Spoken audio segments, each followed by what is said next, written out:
Hey, everybody. Welcome to the Pylon Show. This is episode number 60 already. I am Artosis, joined by a couple wonderful guests who have been here many times before. First off, Fear Dragon, or Fear D, as I like to call you. How are you doing? I'm doing well. How are you? I'm excellent. We have the Pylon Show and lots of great games going on in Starcraft. We just came off an excellent tournament. So yeah, I'm doing well. And I just got done hanging out with you for 4 days. Yeah, Yeah. I had fun drinking soju with you, and I'm still a little bit jet lagged, which is strange. I don't usually get jet lagged, but I'm hanging in there. You're becoming human, I guess. And then, of course, Zombie Grub. Zombie Grub, how are you doing? Doing pretty good, man. It's a good life. Yeah. Did you have an excellent time at the ASL last night? Yes. I I didn't expect it to take only an hour. Yeah. So I had plenty of time to get home, and I also had plenty of time to get Flash's signature. Yeah, Card, I saw that on the WCS card. That's pretty insane. Probably worth a lot of money. All right. Well, let me just go through the sponsors real quick, and we'll get started on the show. First off, of course, a big thanks to AFKT. That is at afkt.com. You can use the code word Pylon for all your tea needs. It's good stuff. So definitely do check it out. And we have Matcherino. It's matcherino.com/the Pylon Show. This week's code is Hug Grandma because it is National Old People Day. Is that it, Matt? Senior Citizens Day. That's a better way to put it. You should definitely hug and respect your elders. I got to say, that's something that's falling away with the younger generation. You know, when I first got to Korea, it was like if an old person walked onto the subway, you jumped out of your seat to give them your seat. Nowadays, people just ignore the old people and sit there, and it's very sad. Respect your elders. They're tired. Unfortunate. And, you know, another way you can actually celebrate that is you can actually just gift subs to Artosis, because it's another great way to celebrate Senior Citizens Day. I was like, where are we going with this? I'm like, yeah, I'll jump out of my seat every time if you do that, I guess, but I already do. So, all right. Thank you much. Also, check out our Patreon, patreon.com/the Pylon Show. That is the best way to support the show. We really appreciate you guys stepping up and making it so that this show can happen. You guys are awesome. And of course, if any of that is hard to remember, thepylonshow.com. This website has pretty much everything. It has links to everything I already talked about. If you're a Patreon, you can ask us questions through the Q&A button at the top. If you don't know what time the show is on, you go there. If you want to watch a VOD and you're trying to figure out where those are, they're on there as well. And soon enough, we're going to even have a forum on there. So have some sick stuff coming down the line. Check it out, thepylonshow.com. All right. So I guess that is, oh, look at that. People doing as you said. Thank you much. Anyways, I think it's time to jump into this week in StarCraft. We have a lot going on right now and some very, very fun topics. Of course, after this week in StarCraft, we're going to talk about Nation Wars and the drama around that. You definitely don't want to miss that fun conversation. We're going to talk a little bit about GSL versus the World, or a lot of bit about it, as both Zombie Grub and Fear Dragon were there. And of course, I casted it. So a lot of opinions on that and what's going on with that. We will touch lightly upon the map subject, but more on that next week as well. We'll talk about that when we get to it. A little bit of a preview for GSL round of 16, because it's been like over a month since the actual GSL Code S has been going on. So going to refresh you on that, as it is starting up on Wednesday once again. And then, of course, just a little bit on ASL and the questions from viewers. All right. So let's go ahead and get into it. This week in StarCraft. Hold on, I gotta scroll down. Okay, the Banshee tournament. Zombie Grub, you're in Korea. Who's casting it? This past weekend was cast by Ragnarok Kit. Yes. And it says number 27 will be the last tournament for the foreseeable future. Yeah, that should be not this weekend, but next weekend will be the last one. Yep. I feel like, now I don't want to call you out too hard, but I feel like I've read that we're going to have the last Banshee tournament like 7 times now, but it keeps on finding a way. I mean, you're just like Twitch chat, man. It's like you're not even retired. So I thought this is the last Banshee tournament. I talked about it, last time I was on the Pylon show that I was planning on retiring from the Banshee tournament, and everyone was like, I thought that was the last one. I was like, well, I very clearly said that number 27 was going to be the last one. So Oh, I don't really? know. Damn. All right. Well, 27, I guess it's a multiple of 9. Makes sense. Good place to stop. But looks Well, like... it's 54 weeks, the whole year of tournaments. Ah, I get you. Mm. Yeah. Well, it's been a great tournament series so far. Looks like this week, P7 Gab, which is Zest's old idea, actually, ended up defeating Deity in the finals 3-0 with Vriska in third place. So check that out. I guess this week it was on Ragnarok Het's channel. Is it going to be on yours next time? Correct. Yeah. I'll be home. Excellent. So check it out on Zombie Grub's channel then. All right. Moving forward, we had the WCS Fall Oceania Sea Qualifier. Of course, in the finals, neither player actually from that region. Kind of an interesting thing with, but always defeating Risky in the finals. But always, I believe, is over on a student visa in the area. And Risky, of course, the EU player, technically has citizenship of New Zealand, right? You casted that, didn't you, Zombie Grub? Yeah, I cast last season, and then I cast a couple of days this season as well. Mm-hmm. So I've gotten familiar with some people in that region. It's been an interesting learning experience, but yeah, I guess I kind of forgot that was a bit of the drama, man. Like people got really, they're on Twitter. They're all talking about, why Yeah. the region anymore. Ooh. I mean, I know that this is This Week in StarCraft that we're in right now, but what do you guys think about this? Like, kind of, it feels to me a little bit like abuse of the rule system, where, because I remember this happened with King Kong as well. He was on a student visa down there and just winning all the Australian tournaments. It was crazy. But to see like all the WCS spots this year basically being sucked up by players actually from other regions that like didn't grow up with the same restrictions as these other players. What do you guys think? It's a little complicated. I ultimately I think it is better, if we, the perfect world is that like every region has their own qualifier and all that stuff, which, obviously there's a mixing that's going on because you can have different citizenships. But I think that there are some counterpoints made by some of the people on Twitter, including people from Australia, that are like, well, the two people who won are actually full time.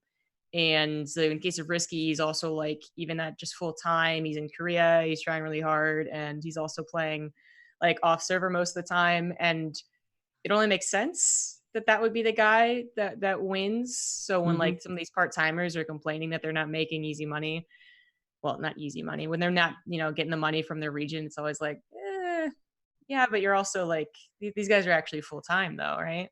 So I don't really know where I stand. I actually would leave it up to the Australians as someone who's like invading their country and their region as a commentator. I'll just leave it up to them. Yeah. Okay. I think one of the things that's really important just to note, and I want to clarify, this is not because I think Jess is implying this, but like a lot of people do kind of just immediately go after the players who are taking advantage of this rule. I'm like, it's not the players' fault. The players are literally just playing the best that they can and looking for opportunities where they can in the system that they're in. I totally respect that. I do think that I like compared a little bit to like North America and how we had, for example, a lot of Koreans that would play like way back in the day in the WCS NA tournaments. And the problem wasn't actually just that like they were playing in the tournaments. It was that they were playing in the tournaments, but they wouldn't really participate in any other like North American systems. So like no one actually got a lot of practice or played against them a lot. They weren't on like the ladder with them or anything like that. It was literally just, once every like 2 months or something. I was like, hey, you get to play a best of 3 with this person, and cool, that's it. I hope you're ready for that. Versus, I think like some of the players that I think integrated really well with North America was like Hydra or True, who got super involved. They were playing in like all kinds of NA tournament stuff, partially because they're also like living here and everything. And I think that those with like players do that. I actually have no problem with it because I think that elevates the overall level of play. It improves everyone else, and it kind of gives them a fighting chance. Mhm. But like, I Yeah. do think that the way that they're able to participate, I'm not a fan of. Again, like I don't blame the players, but I do think that it's kind of just, it sort of just lowers the incentives for players in that region to practice, and makes it less likely that they would try and bridge the gap. Whereas at least if like Risky and Butt Always are constantly playing with all the other like C players, I think there would be like some incentive of like, okay, I'm winning like X number of games against this person, or like I'm getting better against their play style or something, which is kind of like in and out. Mhm. Yeah. Well, it's especially brutal because it is like top two being the most valued spots there, and that's literally the amount of people that are kind of invading and like taking those spots away. So instead of having this thing where like two people hopefully like raise the quality while there's still other, like there's 6 other qualification spots, like 8 people total go from that region, like maybe that would be a different story. But it's like we literally only have so many spots and you guys take it. Like I don't like it either, but I'm also not sure what rules you would instate. Because if you're going to be like, well, we have to be in that country, what about the guy who wants to go to Korea to train and is actually Australian? Like, what is he left with? So what little asterisks do you have to put as a rule to help that? Yeah, I remember that, especially with like True, he had to give up a GSL spot because he had to actually physically be in America for a certain amount of time to be able to play in WCS, and obviously that's not being done here. Risky has like the New Zealand passport, if I'm not mistaken, so he's just like able to play. He's actually just in Korea right now. The thing is, I think it's so hard to write rules about this. I almost feel like it's more of these are like the fringe cases that get swept under the rug a little bit, where it just something doesn't pass like my straight face test about it, where it's like, these guys like, well, but always, I guess he's living there as a student, right? So at least he's living in the region. I guess he's probably playing, if I'm not mistaken about that, right? He's probably like playing at least some with them. He's got the same latency issues that they have at this point. Whereas with someone like Risky, it feels, I don't know, that it's such a technicality to be able to play. It's like, well, did you ever live there? No. You don't play in the latency? No. You're like, do you know what I mean? Whereas if, let's say, Probe wanted to move to Korea, it's like, well, Probe grew up there his entire life and had to put up with that crap and has always played in all the tournaments. And I don't know, it's like a straight face test, kind of. Yeah, and Risky is a particular interesting, thing. Like he got like a lot of shit for this, which like I don't want to add to that. As Stranger says, they're just taking advantage of the ways the rules are met. So I don't blame Risky, but he get a lot of shit for it, and everyone can kind of rally together and be like, oh no, just like we're complaining about the rules. But he is one of the weirdest players because this isn't the first time that he went to a weaker region to try and perform. And I think that feels really bad for this to be his like second choice. Well, third if you include his original region. It's his third choice. And what was his second choice then? Fear Dragon, help me out. What was the second choice? For Risky? Yeah, didn't he go to another region first? Was he playing NA or something like that? Or I remember he tried to. Well, the chat might also be able to help me out. I can't remember. Yeah, I can't remember the exact region either. So if I'm wrong, then I'm wrong. But it's still like at least his second choice, and he doesn't even choose to portray, I guess, Australia for like Nation Wars, for instance, which comes at this really awkward time as well. Like he gets second place or he wins these tournaments, and then he's like, actually, I'm still a UK representative. Sorry, in his defense, not that it's a full-fledged defense, he did say that he had signed up for the UK and then he like rethought about it a little bit later and was trying to switch to like teams, and they told him like, no, you're already signed up for UK. So I think the thing is that, and this might be very misremembering, it's he was in NA's Challenger or NA's Winter. For WCS Winter, he was in NA, and that's like how does that work? I guess that was a representative of his New Zealand citizenship, though, so that's why I was like, I can't exactly. Okay. But at the time, I think they were all like conjoined into the NA region, but he still played NA when he's actually European, so that's why. Okay. but yeah, he was shown elsewhere, I guess, is what it Yeah. looked like, Yeah. trying to participate in a weaker region. Yeah. Well, you know, what he's doing is within the rules, so I don't want people to be mad at Risky, but it is a question mark. I think that there is a lot of debate that can be had on exactly what this is, because yeah, I don't know. It's Well, it's always like, in general, these conversations are really funny because I feel like I like, how to say, like, you know, people will be so against region locking in general, and then like so for it in other ways, and then they'll be like, there's the valid argument, which is like, we need to actually raise up these regions that are inherently disadvantaged for X or Y or Z reason, and that's why we have these challengers, we have these region locks. And then other people will just be like, no, like the best has to make it. So why does Australia even have 2 slots if they're truly a weak region? Make it go to Europe.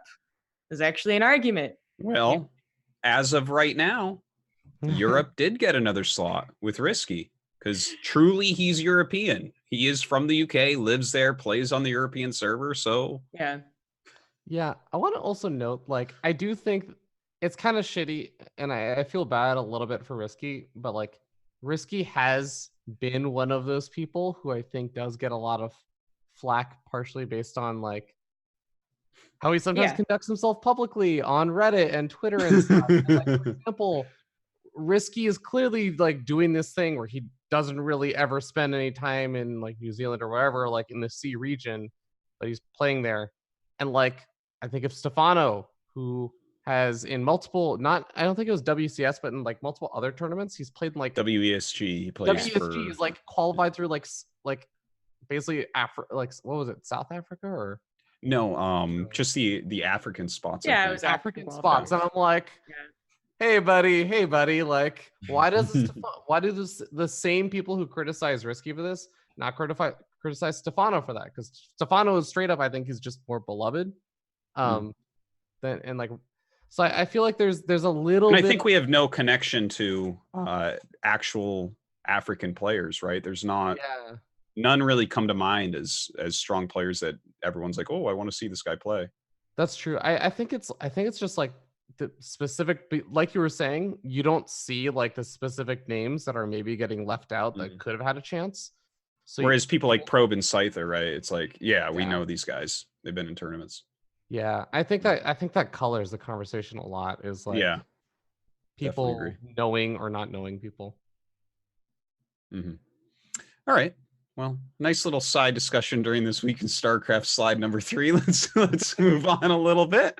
All right. So also for WCS qualifiers, looks like the Copa America has finished up, and Special defeated Kelliger.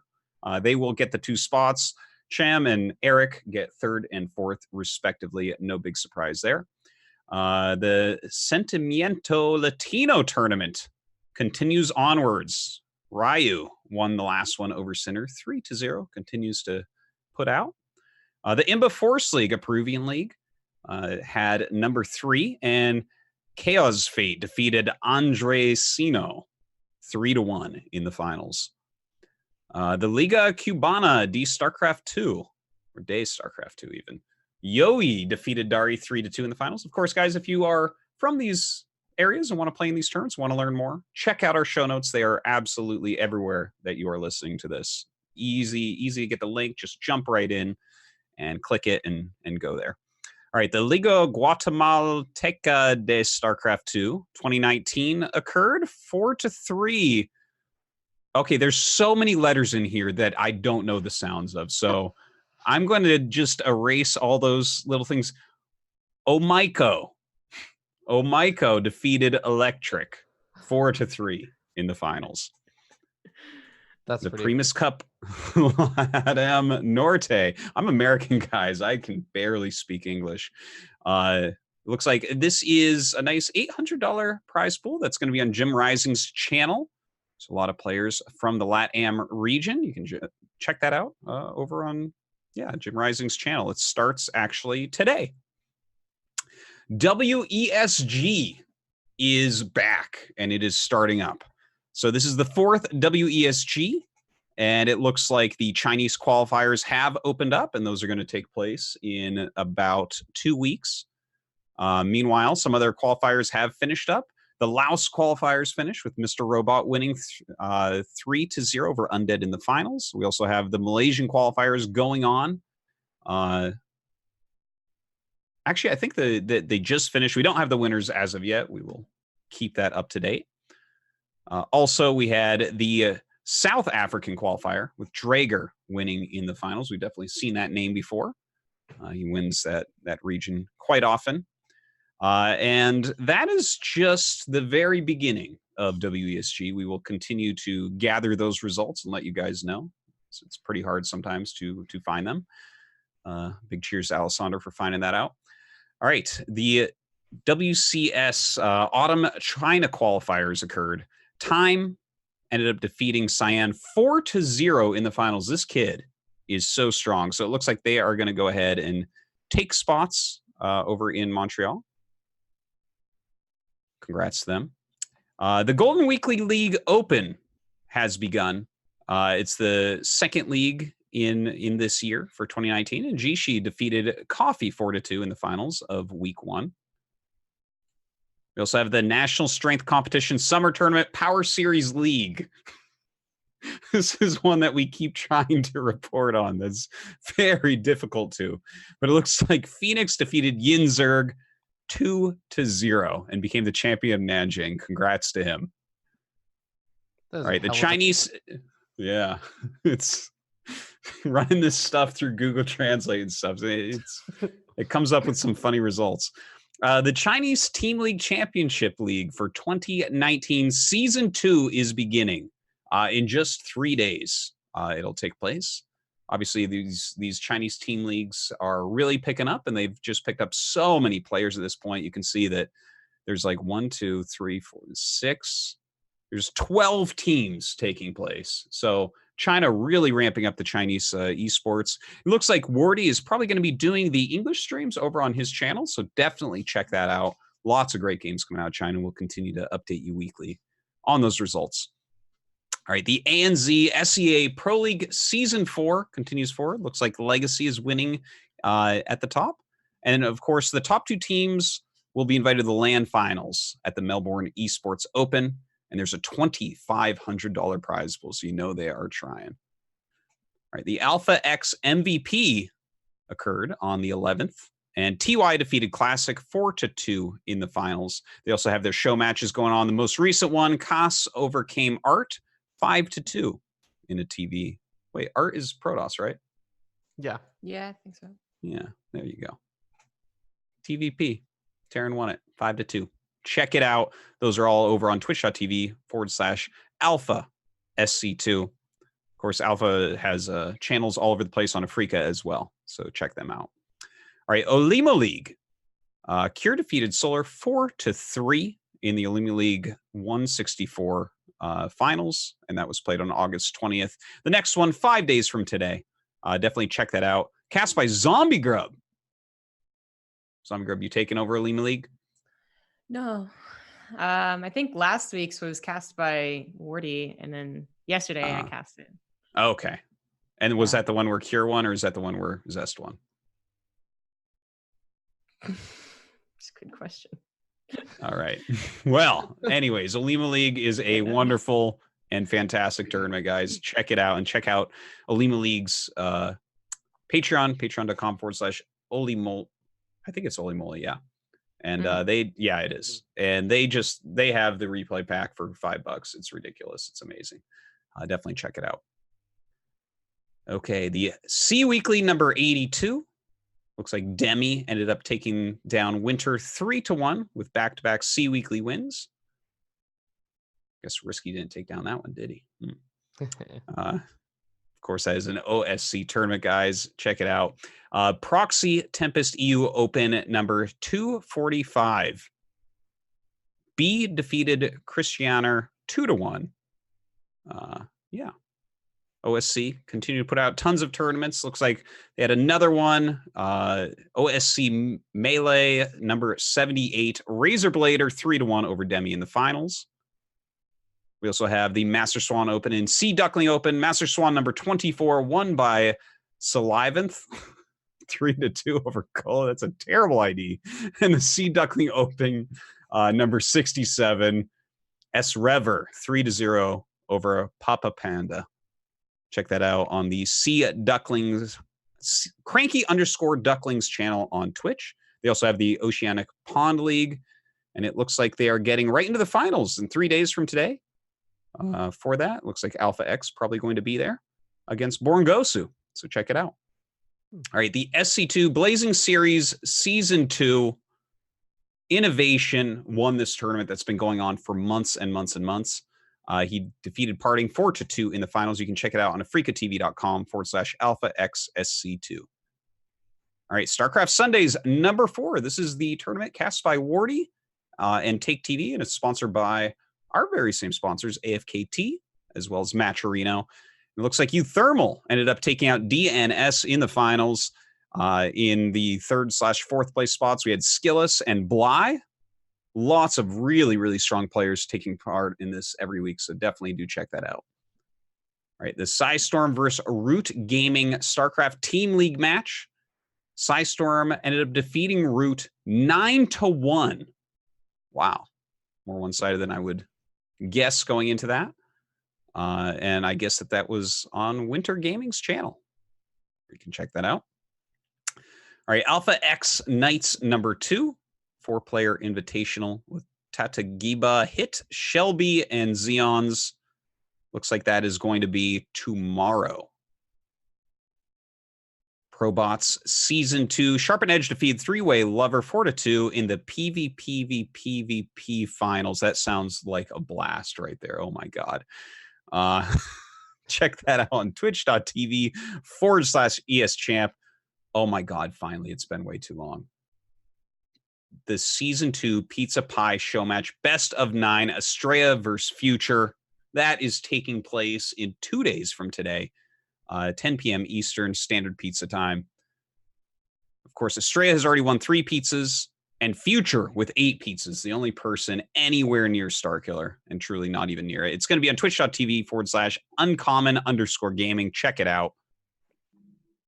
Also, in depth, we have new episodes up on ArtosisTV on YouTube. Did Hero Marines, TVPs in GSL versus the World, but more about that later. We also have the Melbourne Open, mentioned previously because the finals of the SCA Team League will be there. It's going to be on August 31st and September 1st in Melbourne. If you're in the area, definitely check it out. Lots of prizes, fun events. You want to go somewhere live. That is the best way to experience StarCraft. All right, the AGL, Amateur Gamers League, at Online AGL, is taking place. They already started on August 10th with their inaugural Open. If you are interested in participating, check them out. They have a Discord as well. The TESPA Collegiate Series StarCraft 2 Team Brawl. Looks like that is going to last all the way until December 8th.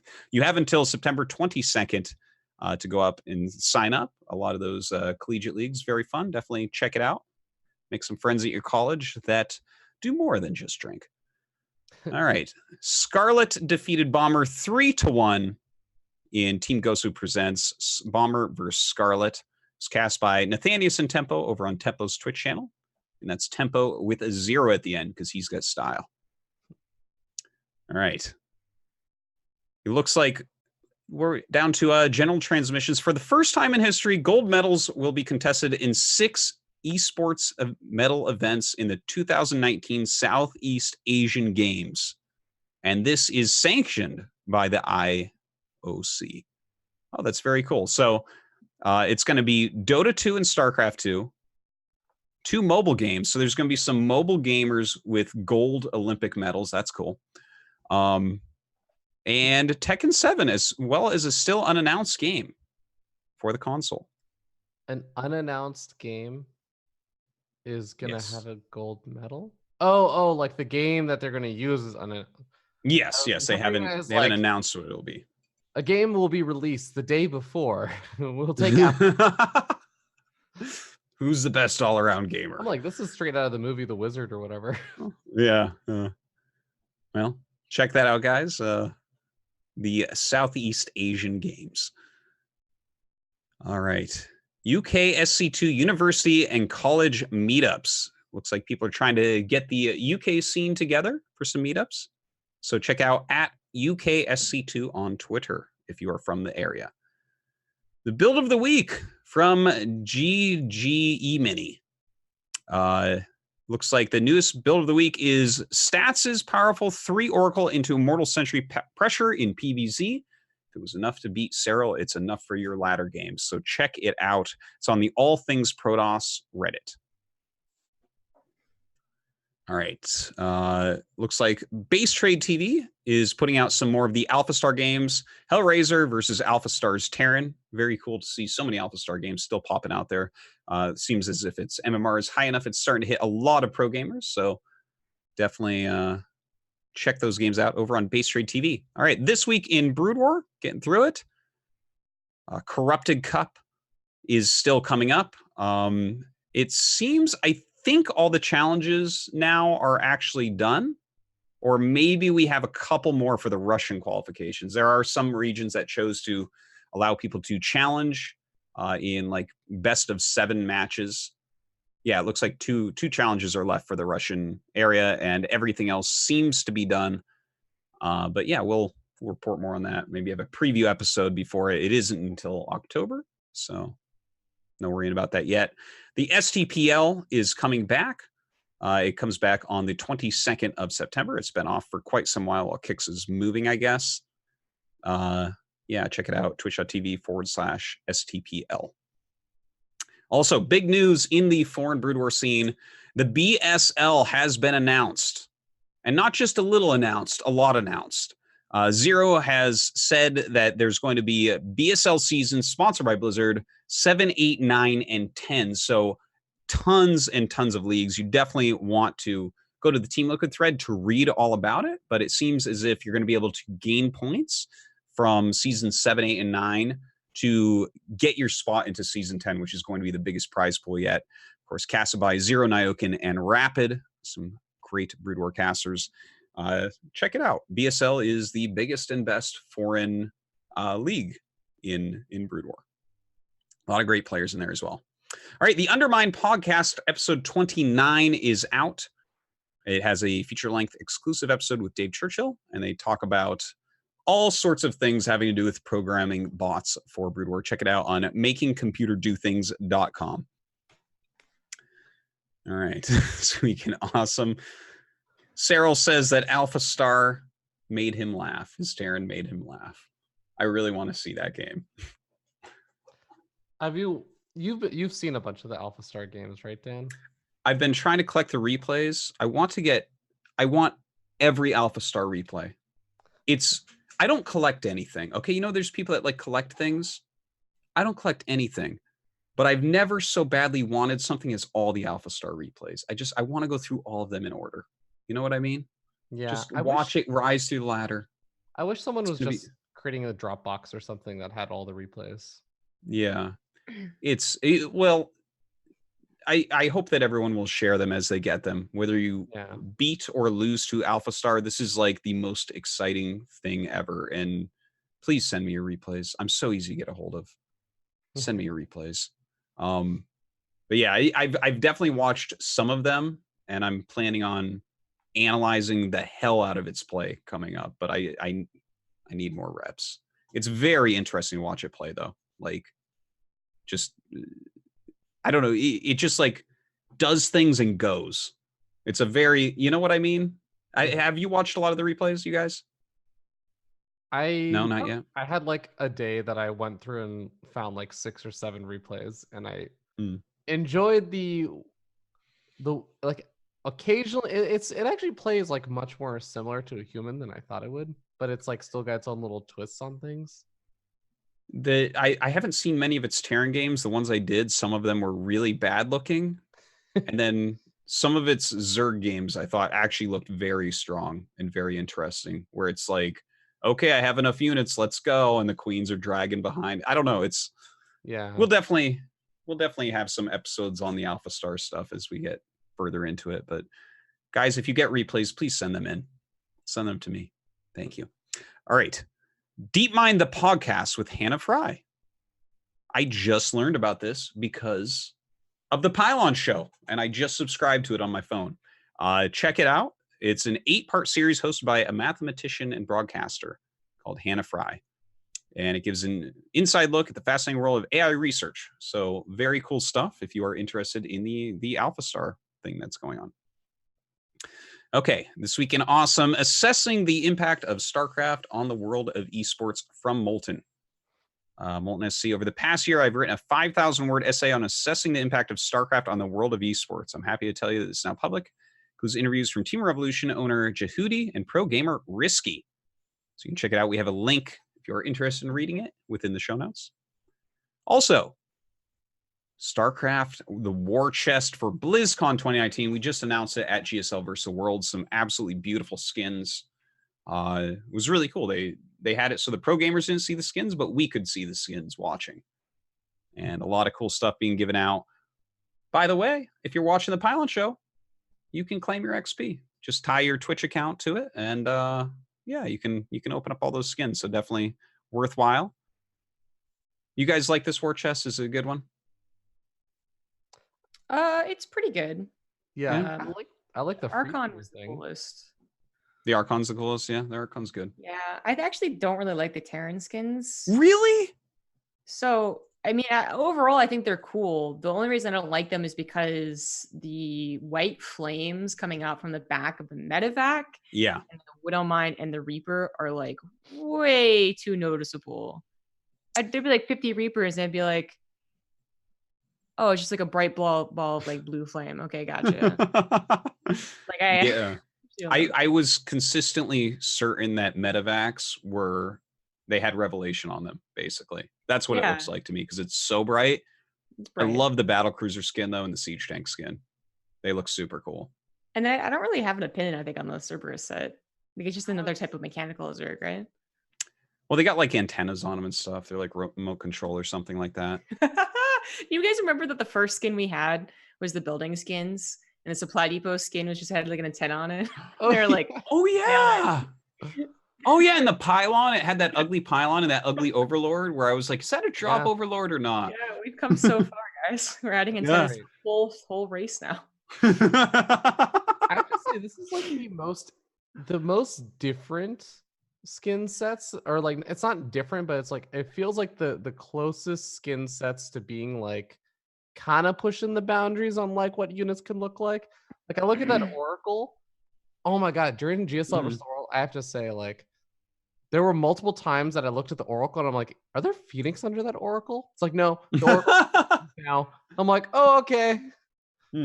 That's interesting. I think that happened a few times with some other units too. Yeah, some of it's a little bit funny. I like the Prism though too, by the way. I just want to throw that out there. I think the Prism's pretty sexy. Prism looks cool. Yeah, the Oracle is just like, they made everything big, man. Very the Raven's also a bit of a honker now. Like, I mean, look at it even in the picture, you can see that it's gigantic when you compare it to the medevac. Like, that's what I noticed when we were watching GSL vs. the World. It was like, some of these units are just straight up bigger. Anyways. Yeah, that does become a bit of an issue. Actually, we have that with the Carbot skin in StarCraft 1.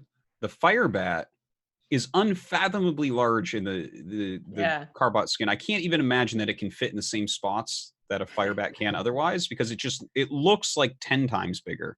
It's very weird. It's like a Marauder or something suddenly, whereas the Firebat is barely bigger than the Marine in StarCraft 1 with regular graphics.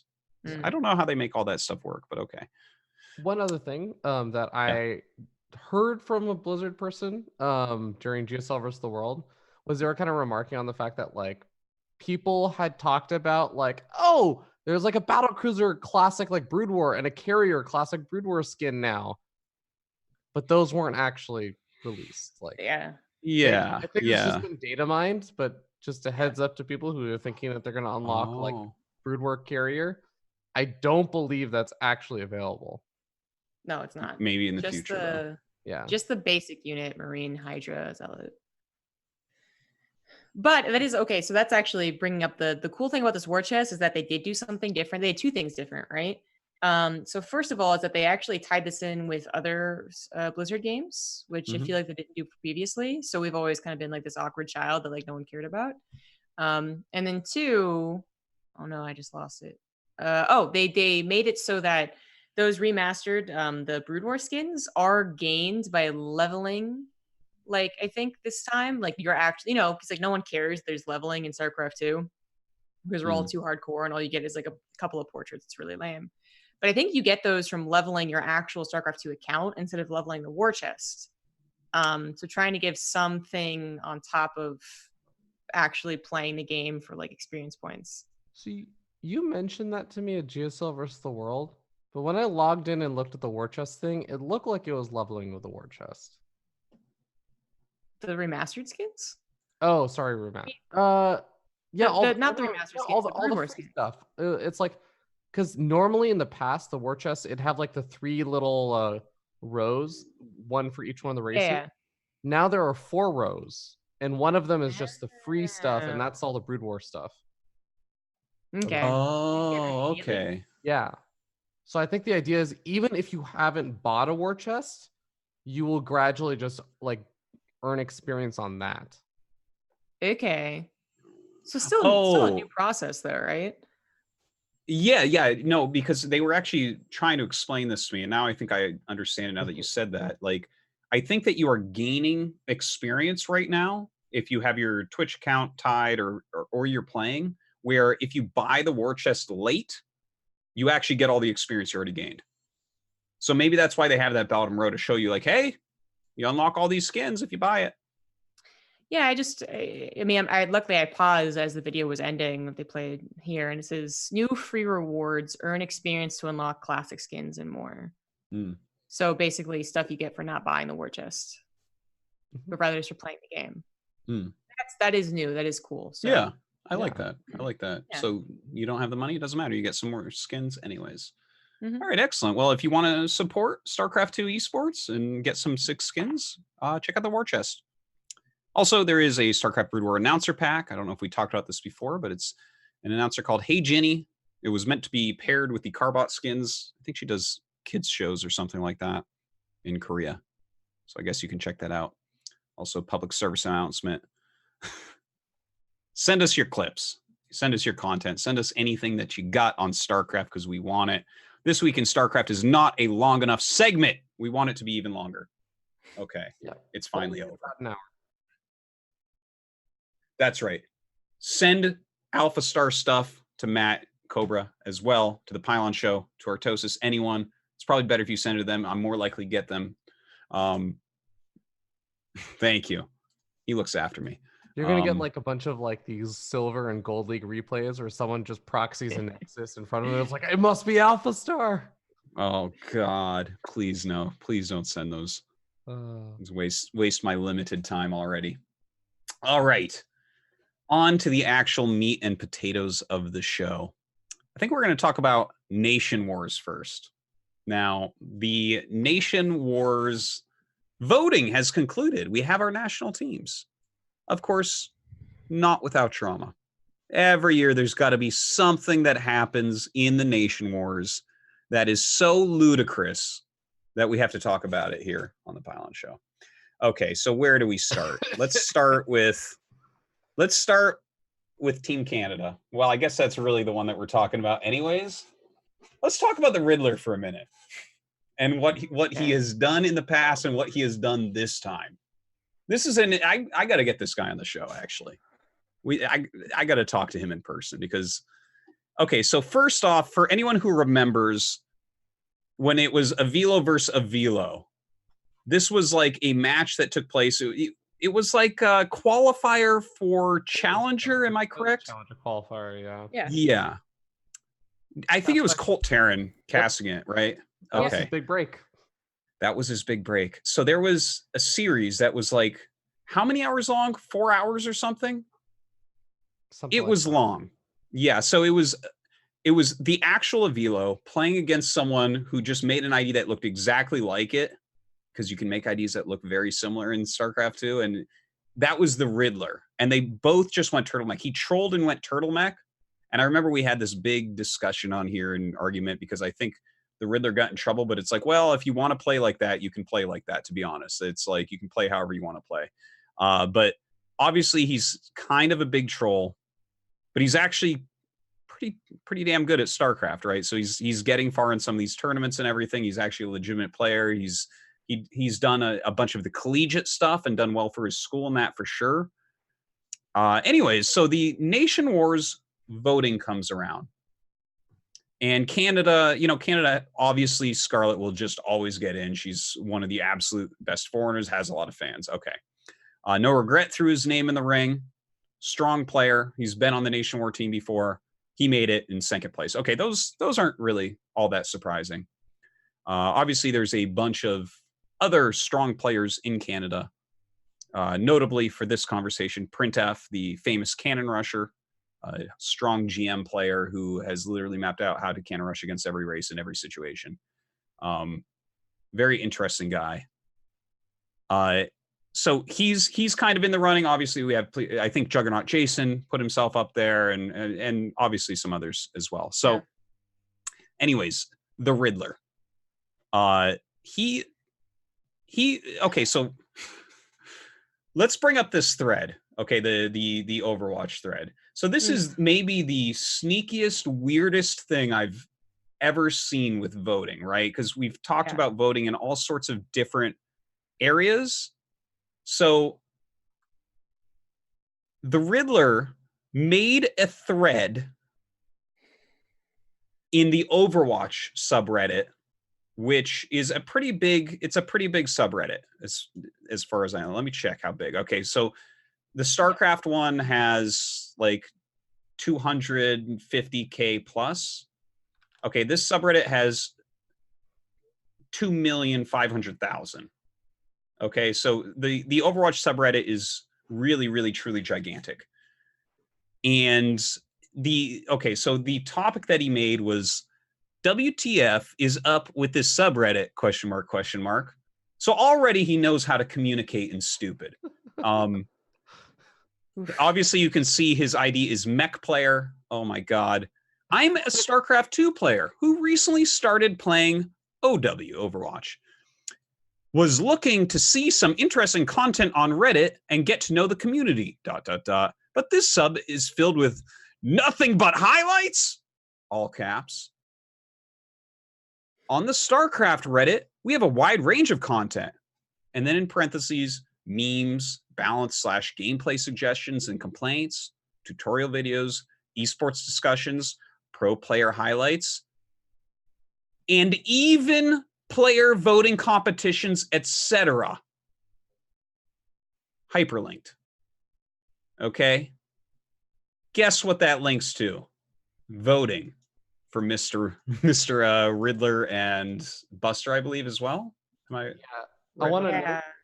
There was, I think that the page that Cobra is pulling up, I think it might have been edited or something, because definitely when it originally was there, it was not like a direct link like that. It was like a hidden link where it said "and even voting" or something, and the "and even voting" was the actual thing being linked. It wasn't like, oh really? Here's the direct link. Yeah, I remember, and the way he did it was like, and even has, or like the words would have like the link to the Riddler, and then the next set of words would have a link to the Buster. And if you click that link, does it automatically vote for him? I'm not sure if it automatically votes. I think you'd probably have to click when you go in there. But then he continues, I thought a bigger game like Overwatch would have an even more diverse subreddit, but it's literally filled with play of the game after play of the game after highlight. Why? All caps. So this got near 9,000 upvotes and 738 comments. Okay, so I feel like we are witnessing something that is simultaneously very dirty but completely brilliant from the Riddler, because this is so perfectly concocted, and it's the type of thing that if you post into this subreddit, they will talk about no matter what. So no matter what, his link gets a ton of traffic. So just statistically on how big this is, Fear Dragon, what do you think about this? This Side crazy note. thing that we're looking at right now? Side note, Yeah. before we go any farther, I think it's actually Nation Wars has updated some of this because both of the hyperlinks still go to nationwars.tv/votes/the Riddler, and competitions links directly to votes/Buster. But when you click on those, the Nation Wars site just redirects you immediately to nationwars.tv. Oh, yeah. So they're That's trying to because fix this. The voting's done. Okay. Yeah, it might be because the voting actually ended like 2 days ago, I think it was. Yeah. So no, he didn't edit this. They're still linking directly to those things you were referring to then. Yeah, so this was the kind of tricky thing that he did to get. I have so many thoughts on this. What are you guys? Where are your brains at on this? So the Riddler, to me, like, I can't look at this in a vacuum. Like, I look at this as I know the Riddler. I've interacted with the Waterloo kids a lot before, casting like Tespa or CSL and all this other stuff. I know that there are a bunch of trolls. Like, this is just kind of, and I think they don't always admit to it because I think it's like a next level troll to be like, no. How could you call me a troll? That's so insulting. But it's like they know they're trolling. I know that you guys have had the Pylon Show episode where you guys talked about the Avilo versus the Riddler Challenger thing. I stand on the stance that was like totally legal for him to do, but like the Riddler is, I think, the guy who every tournament organizer would be afraid of, or like anyone that runs any kind of system should be afraid of, because he will find the edge case rules and abuse the hell out of them, not for his own profit, literally for the sake of abusing them. Like, I stand on the, just like from my interactions and stuff with him, I stand on the stance that I think he did in the Challenger thing intentionally delay the tournament just to mess with everyone and all that stuff. Like, that's the kind of sense I've gotten. And I think that this begs a more interesting question, less so than like, let's all attack the Riddler. That's not what I'm saying here. It begs the interesting question of, okay, Nation Wars is clearly stated multiple times, because every single year this always came up of like, oh, why does Nation Wars do player voting? Why shouldn't we do like the best players for each nation and stuff? We should have a panel for players, all that kind of thing. They clearly want to do a community voting. Is there a better way to do the community voting? Like, how would you limit this to actually get just real votes? Because just CAPTCHA and stuff wouldn't have necessarily caught this. I mean, even so, we finally got some confirmation on how exactly that link worked, by the way. So it took you to a page that said, hey, here's this guy's picture, here's this guy's name, vote for this guy. So yeah, you had to click again, but it was on one option. Like, already having a non-directed link. So instead of it going to like, hey, choose the Riddler, click here, it went, hey, now you're in the Canada voting section, choose 3 people. Already would have changed things up dramatically. There's no guarantee that he would have been the one chosen at random by a bunch of Overwatch people. And like, even from the get-go, as someone who's like clicked on stuff and been like, oh, I guess why not, if I had to then choose 3 people, I just wouldn't have voted. But if I just had to like click one link, like, I would have voted. So already I feel like not having a go-to click here for this guy would have changed things up. But on top of that, I think you have to coordinate with a Blizzard, Nation Wars, whatever, O-Gaming, like a partner, right? You have to like go to Team Liquid and be like, hey, we're going to require people to sign up at Team Liquid, because that extra barrier means that people who only care are going to do it. What about the, like, is this morally wrong to do this? Yeah, I mean, it's deceiving. Like, he didn't say like, hey, by the way, guys, I am in this and you're voting for me. He never said that. And I actually wonder if that's against like any subreddit rules. I have no idea, because it's kind of like self-promotion without saying that you're self-promoting. Was it morally wrong for a laser to get his teammate that had a massive YouTube following? No, because he acknowledged that. He acknowledged that. But that's the difference, is that his friend was like, hey, my friend is playing, you guys should watch Starcraft and you guys should vote for him. That's literally a big difference in my mind, even though both both of those topics can be controversial in their own rights. Yeah, we're definitely going to talk about the laser stuff a little bit because it's so interesting. But I feel like everyone will, if there's like a scale, right, from like scummy to absolutely no problem, a laser's going to be closer to absolutely no problem, and Riddler's going to be closer to scummy in this situation. I feel like. So what I'm trying to get to the bottom of this is like, is this? I like your take, Zombie Grub, about like it's not. He didn't say that it's for him. It's kind of like if you're advertising something, you're supposed to say it's an advertisement, that type of thing, right? He's just placing a link, but in a way, I have to give some respect to the Riddler for how deviously intelligent that this truly is, right? Because he gets the spot, I guess. He's going to represent Canada. But like the post is so expertly made to just be something that gets a lot of traffic, and then he just puts the link there. And when you get this type of traffic on a subreddit with 2.5 million followers, you will get some amount of votes. Yeah. He thought of this and did it, and now he's in. And I don't know what to say about it other than this was like devious and intelligent. Like, is he a supervillain? I don't know. I mean, I guess you could say it's a supervillain move. Like, I can't argue that it's something that like someone like hasn't thought of, and it is within the rules. Like that's something I can't argue. I can argue that it's kind of a not moral, and it's kind of a dick move. And I can know the Riddler and know that like I don't want him to actually win.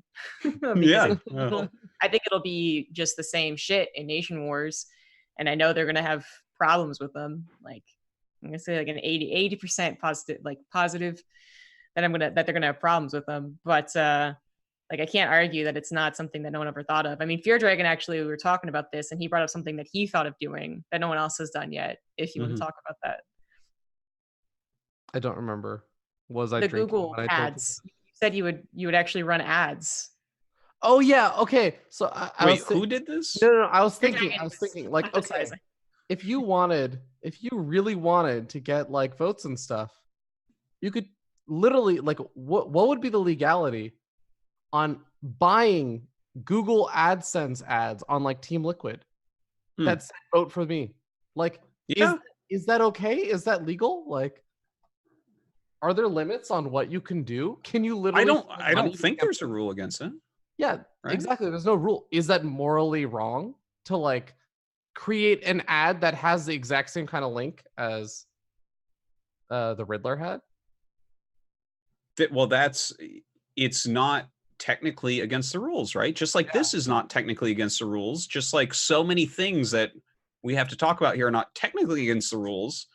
So to me, how do we decide if this is right or wrong? To me, I go back to, because I thought a lot about this with both this and also GSL versus the World, which we'll talk about later. But like, it's the spirit of things, right? The reason why, and I'm like sort of topic jumping a little bit to GSL. No, please, yeah. But with the GSL versus the World voting, the thing that people kept talking about with a laser and the YouTube stuff was like the spirit of it is that all these people voting for like a laser through like the YouTube channel, those are people that more likely than not were not going to watch the show or everything. And the purpose of this was to get people that are players that more people wanted to watch, that would actually be involved in StarCraft and would actually actively say like, I want to watch this more now because my favorite player is playing. Whereas a lot of those other people voting were not that. So I think it's totally legal. And again, like, I feel like this goes back to not blaming the players, like the whole Risky situation. Like, I don't blame Risky for playing in a region that he's allowed to play in. I think that the rules should be like altered or something. I don't blame when Scarlet and No Regret hit each other in the ladder qualifier and said, well, we both want each other to qualify, so let's force out a draw, because that was legal. And then they introduced a rule afterwards that said you can't force draws to make sure that neither one of you lose points or anything. So that happened, and I'm like, you know what? I can't hate on that. That was a really, really smart and clever like solution that was technically legal. So like, I don't hate on the players for any of these things. I don't hate on the Riddler for like doing this beyond like a small personal thing where I think it's a really troll move. But besides that, I think it's totally like fair. But I think that there should be some change the rules to reflect that general sentiment of like people who are going to watch should be the ones that are able to vote. And there should be like, it's really hard to find the right level of prohibition of voting where it's like, Yeah.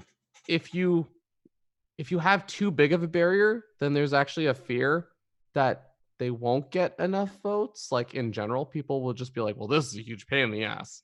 Like that's also potentially a fear. So you want to walk the line there. It's just hard to find exactly where to sit on that. I mean, even just forcing them to download the game so you have to vote like in client would, I feel, be like a totally valid check system. If they don't want to do that, then they're probably not watching StarCraft. But then again, I mean, there's tons of people who don't play StarCraft and like to watch it, and it's like a 40 gigabyte download because reason. There's a lot of those people. It's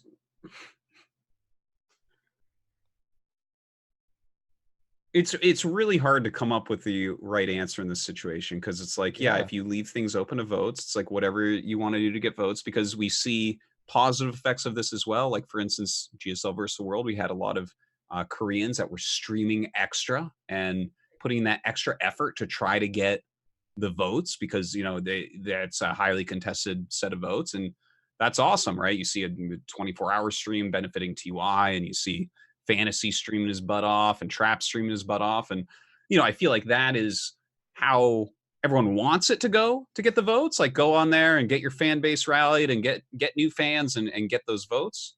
And this isn't against the rules technically, or the Google AdSense wouldn't be against the rules technically, and all these things. But sometimes, again, I look at situations like this and think we need like a bullshit detector. You know, back when I used to, when I first moved to Korea, I ran a bunch of Brood War tournaments for the community, for a Korean website out here and whatnot. And there was, in the rules I put, at the end of the day, like, I forget the wording I used, but it was basically, I'm a bullshit detector and I get final say on everything.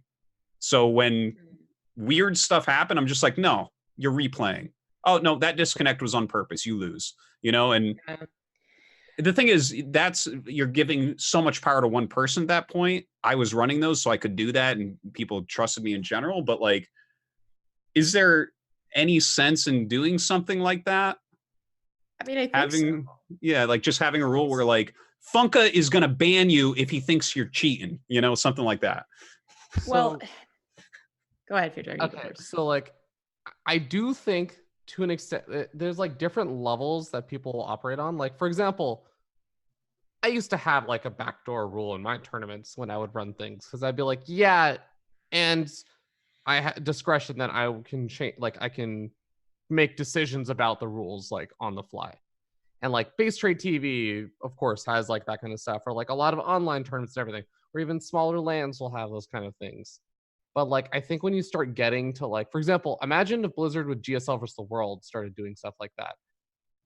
You can't just add that rule, because I think when you operate at that level, it has to be more discreet. I hope that Blizzard doesn't get mad at me for saying this, but like, in a sense, they do leave some room for that, but they don't do it in exactly that way. They create like a layer of ambiguity in certain things. I don't want to get too specific because I don't want to like ruin the magic of the ambiguity for them. There are like certain things that Blizzard kind of has that bullshit detector on, and is like, okay, through this layer of ambiguity that no one has questioned, like this part of this process, we're just gonna like make this call or make this judgment on something. Yeah. So, we saw that with the Pure Legacy. We've seen that with the Velo, where we're like not exactly sure how these results are coming out, but they seem right. Yeah, exactly. So it's like, I think that you have to just, it shows more so that you have to be like careful how you do that. You can't just be like, well, I'm the organizer, so screw you, like I get final say. You especially like, I don't know where Nation Wars falls into that in O Gaming. Like if they're at that level that they should need to be concerned about that, or if they Well, can just kind of say screw you? They are big, and there's a good amount of money on the line, and Blizzard sponsors it, right? So it feels like they do have to be above the table in that way. Yeah. They do have Right. to, yeah. I think if it was, I mean, not that I'd say that 100%, but if it was just O Gaming, it would be a different, like, process, and Yeah. they might actually be up to just being like, you know what, like we don't think that's cool, so suck it, it's our tournament. But since it's Blizzard, it's very different. I think that, like, it's actually brought up in chat, and I really feel like it's not, like, some people want to say like, oh, Nation Wars loves when this happens, GSL versus World loves when this happens, because then it causes discussion around their tournament. I'm like, I don't think that's true at all.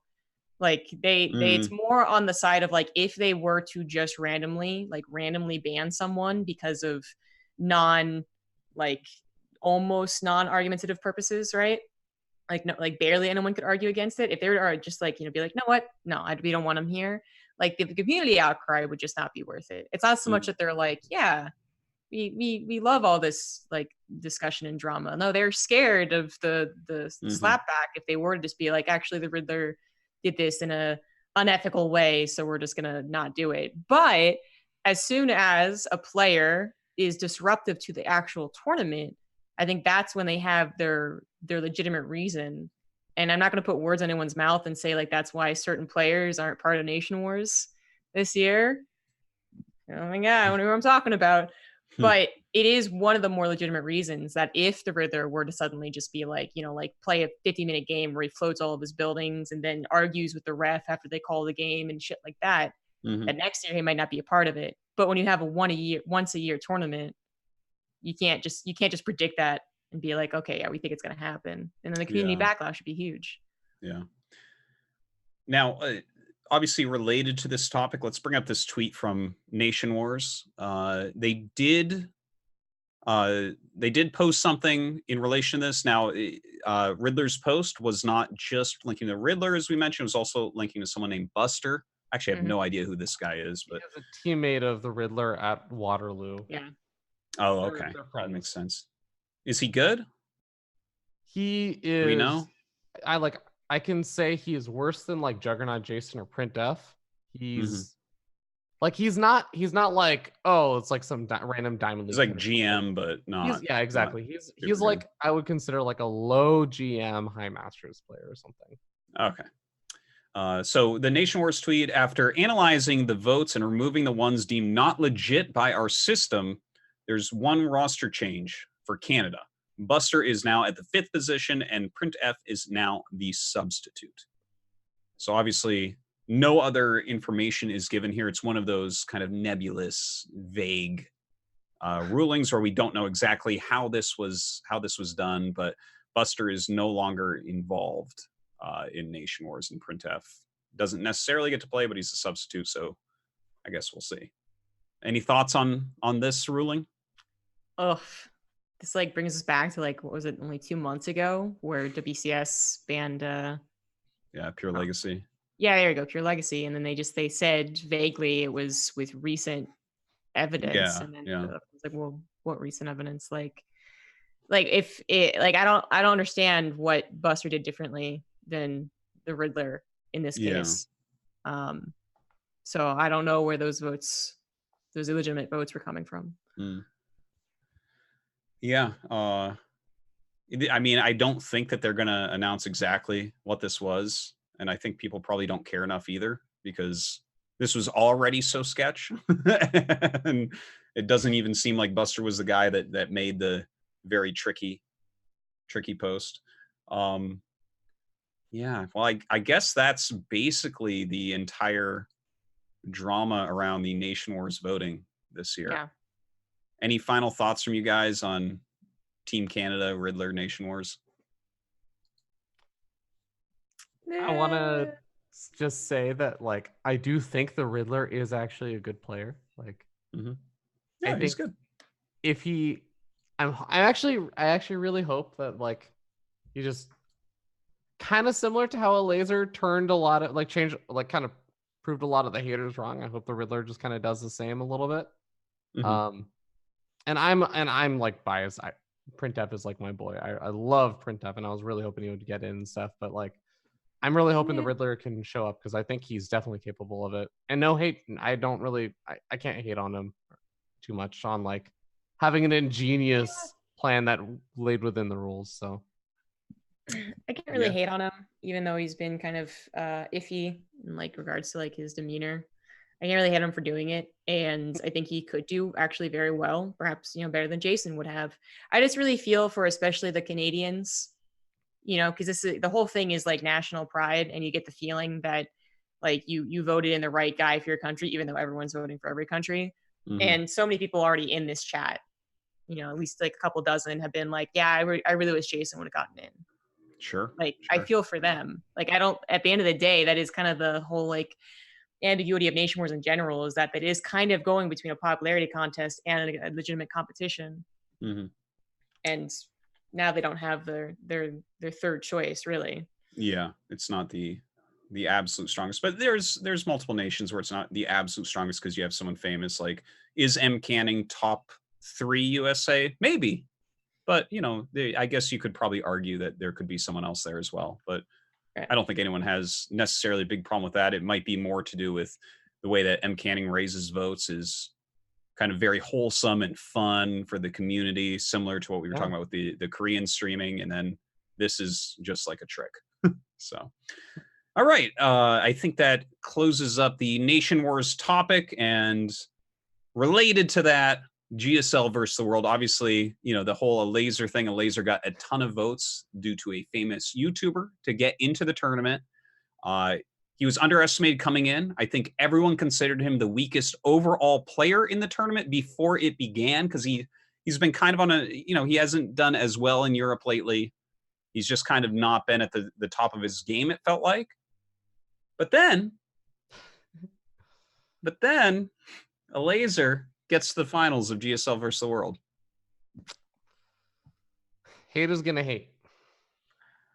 First off, yeah, well, we're in the future right now where he already got the finals. Let's pretend that he lost every map and fell out. Would you guys be sitting here and saying, you really shouldn't do votes like that? No, I still sit here and say that, even knowing that he got to the finals. Oh, okay. Well, that's what I want to hear. Like, obviously, like, like no hate against the laser. And apparently he didn't even ask his friend to do this. Even if he did, I still think it's, either or whatever.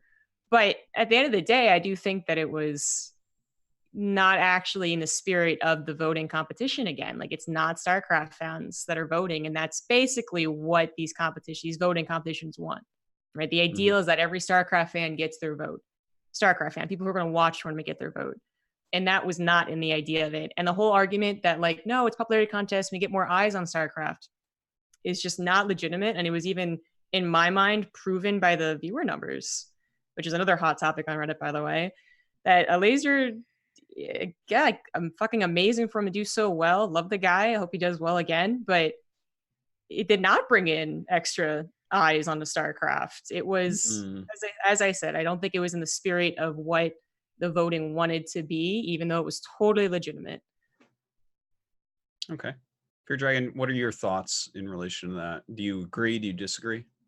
I agree that my opinion probably wouldn't have changed whether he bombed out or the fact that he did really well.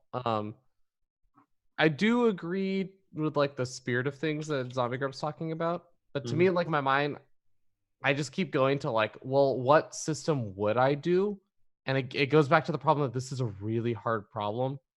In the spirit of like, oh, how do we, like, this could bring more viewers to StarCraft and stuff.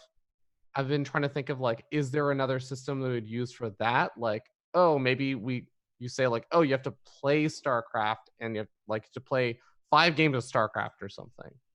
But then like it also gets weird of like, what if you just have people that just want to play the campaign, but they like watching StarCraft, or they just want to play co-op or something? Yeah. Make them like play ranked games and everything. So it's like, it's really hard to figure out like where to draw the line on that kind of stuff of like who should be eligible to vote.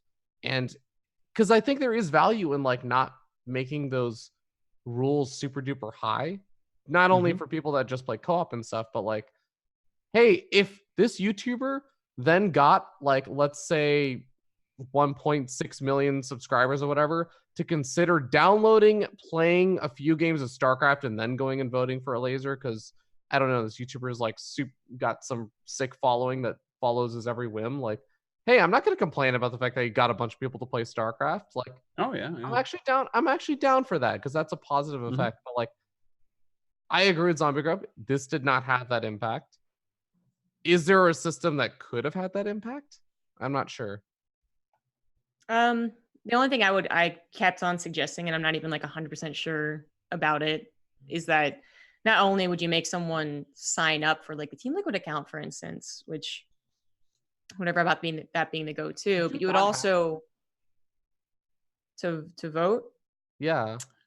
I don't remember. But not only do you have to do that, but also having them acknowledge that, hey, you're going to get an email when this event starts, and you should click here to go and see that. Like even that is just like a little bit more to try and draw in those viewers. If we are going to just start, asking people to like, yeah, we really need to bring in viewers from StarCraft too. Like what, like, please go tell every famous person ever like that this exists. Like even that would just be like a little bit extra that might have brought in like 50 extra people out of the however many voted for him. I wonder if they ever will switch up either of these things, because at least for these last couple of years we've had the same type of thing popping up, Kelliger and a laser, and then we've had some of the Nation Wars stuff where like, oh, is this the Velo stuff okay? Is should commentators be signing up? The Riddler this year. But let's talk about the actual main event. You guys both came to Korea.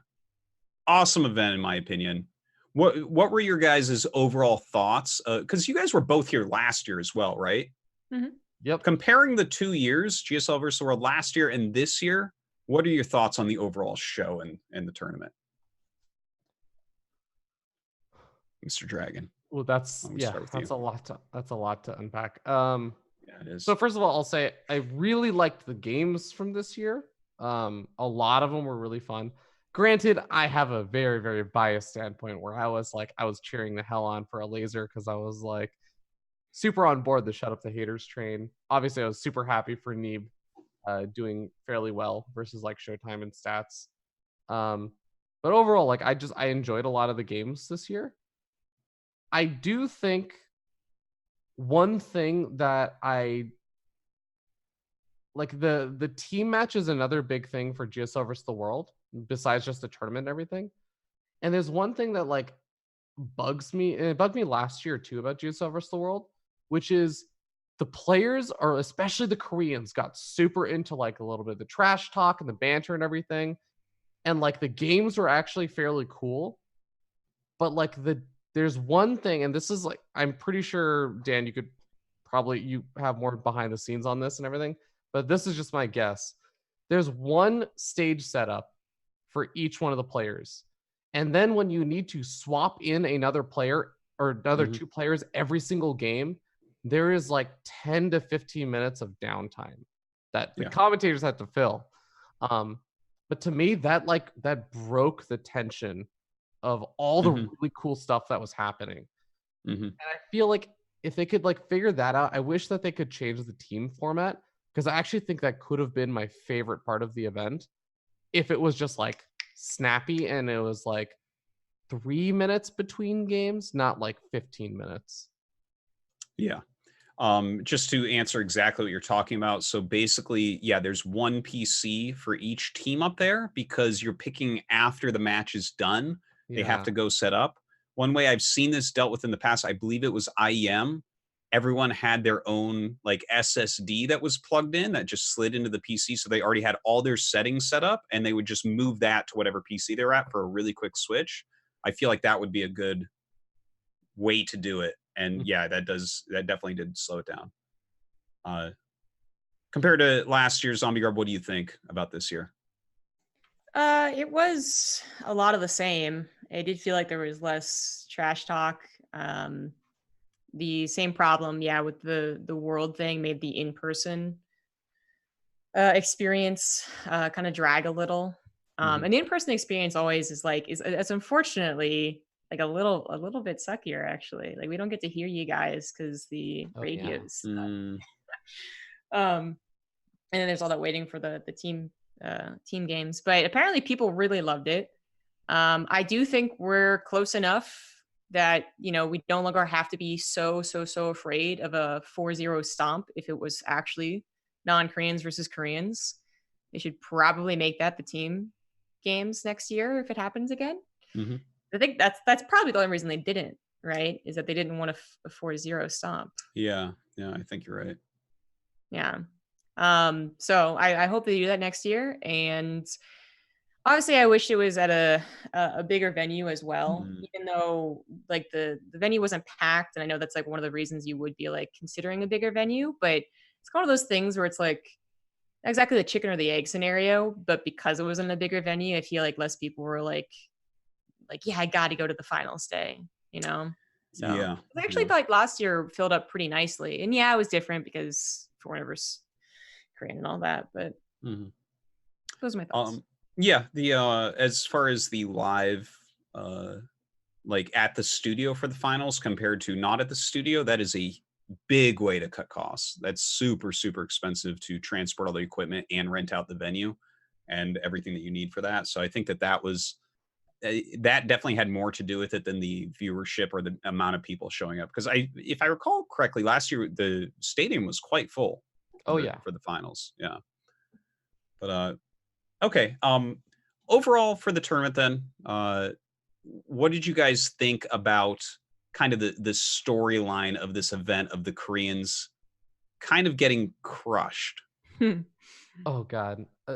Zombie Grub and I were like, because we were sitting next to each other, GSL versus the World, and we just kept talking. And like, I think the recurring thing was every single day I would say like, "Oh God, I really am not looking forward to all the people in the community. They're just going to be like, well, the Europeans are now good enough, so we just remove all the region locking now. Just get rid of everything." And I'm like, "Oh God, there's going to be all those things."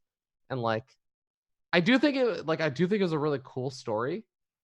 But it's also like one tournament.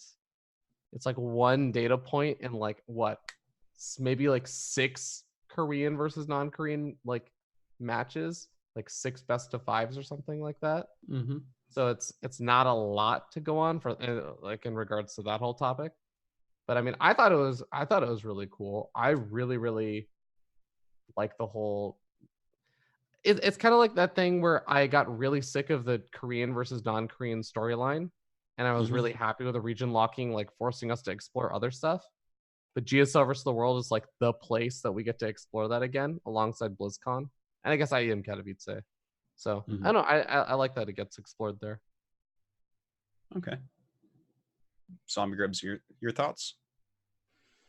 I felt like it's just such a dramatic like reaction to one tournament that is like literally set up to have that possible scenario where like, you know, you don't just have this round of 64 that everyone's randomly trying to prep for. You actually have them being able to prepare for their Korean opponents. It's one tournament, and I don't think the reaction of like, oh, now we need to get rid of region lock is quite appropriate. Not to mention the other problems with ever getting rid of region lock that I don't know if you like want to really dive into. Well, actually, I kind of did want to mention about this because not only are the foreigners kind of doing a little bit better each and every time against the Koreans, but you know, we've talked about it many times on the Pylon show how there's not really a lot of new blood in Korea. Is there that same type of motivation still, right? We're going to start losing some of these guys in the military and everything. Have we hit like a tipping point? Does something need to be done? Not necessarily unregion locking everything, but should there be something done here? That I agree with. And like this is the big thing about like, because removing region lock is like one phrase that actually has so many different ways it could be implemented. Like, do you say, okay, we're going to set up GSL to be like a challenger system and top seeds for that get flown out to like these events, and now the events are also open sign up? Is there just like GSL exists on its own, Koreans don't get any slots to like get flown out to events and everything? Because like for the most part, if you just remove region lock, the people it's going to reward more so is it's going to reward the players that are already like placing highly at GSL. It's not going to reward like the up and coming, B or C team or whatever that like is having trouble qualifying for GSL. Those are not going to be the players that are beating Cyril and like doing really well at a WCS event, right? So it's like, I agree something should be done about the Korean stuff, but I don't think just like saying, let's just have all the Korean players at these events. It's like, no, the players that you're talking about are not the players that can afford to fly out to these WCS events, and are probably not going to be the players that are beating like clearly a Laser, Cyril, Neeb, like all these other top non-Koreans. Okay. Yeah, I wonder what some like all the possible like responses to this like supposed problem, if it is actually a problem, just I mean none of them actually sound that great. We talked about this at fair length, and just in general, to be like totally truthful, like the state of StarCraft, like there's not that many people that I feel would actually be down to totally restructure what we have right now. Like I don't want to say we'll be lucky to get what we have right now next year, but like in a way, yeah, like the best case scenario is that everything still runs pretty smoothly next year as is, and to expect things to totally change, and you would have to do a restructuring, you would have to get new contracts signed up, and new just like pitches to the Blizzard higher up, so this is going to change, like it's just not going to happen. So it's like in my head it's just like I don't think it's necessary, and the region lock was ultimately good. And then I think that it would only benefit if we did change it. It would only benefit top players anyways, would not help bring new blood into Korea. And I also think that it's just not possible for Blizzard right now to redevelop StarCraft 2's like infrastructure. I think you guys have this very well thought out compared to most of the things that I've read on people's opinions on this. I definitely agree with basically everything you just said there. Okay. So a couple more things about this. First off, Cyril, is he pretty good at StarCraft? What do you think about this kid? I think he's all washed up, Dan. I think he's actually not good at it. Did you see those 2 maps he dropped to a laser? He can't even kill him with the 12 pool. Like, come on. It's actually so sad. A laser. Actually, hold on. No, a laser took the second one. I was about to say, like, if that was a best of 5, if that grand finals had been a best of 5, Cyril would have won 3-1, and he would have won every one of his matches 3-1 in the tournament. Wow. I want to propose this. I think that Cyril is the GOAT now in StarCraft 2. I think it's done. I don't think that you can compare the other players to him right now. Like, I think we've actually, like, we've talked about, do we have a bone drum? Maybe we do, maybe we don't. There's a few different ones. Rogue, Maru, Cyril came up a few times. But if you look overall, this type of dominance and this type of expected dominance that we're seeing from Cyril, I feel like we've hit it. Have we not? Like, yeah, he loses the occasional tournament, but we are at over a year now of a ridiculously high win percentage amongst tournaments. Like, he wins over half the tournaments he enters. And whether there's Koreans or not, he's at the top and generally winning. So what would you guys say to this proposition? I agree. Indisputed bonjour. Like, people are careful about tossing out that phrase, I think. But like, undisputable, he is a bonjour of StarCraft 2. Yeah. I don't even know if there's like another player you could more single-handedly confidently name as a bonjour in StarCraft 2. Maybe like Innovation or something, but like GOAT is such a hard one to call, because that's like 9 years of history. Has there ever been any player that has been greater, given the context of what the time was and all that stuff? It's like, I think so, but I'm not. It's like I'm hesitant to call it. But I think we can instantly narrow down GOAT. Okay, Bonjour, I think we can all kind of agree, right? It's just, it's ridiculous. And the respect that every pro gives him right now reminds me of how people talk about Flash almost. Not quite to that level, but it's like, everyone's like, yeah, no, Cyril's like, he's the best. What can you do? He's so good. He's so strong. As far as GOAT, it's like MVP Innovation, Maru, and Cyril, right? Those are the only names that can even be in the conversation. Am I right? Yeah, I feel like someone's gonna throw out the controversial name. The L word? Yeah, the L word.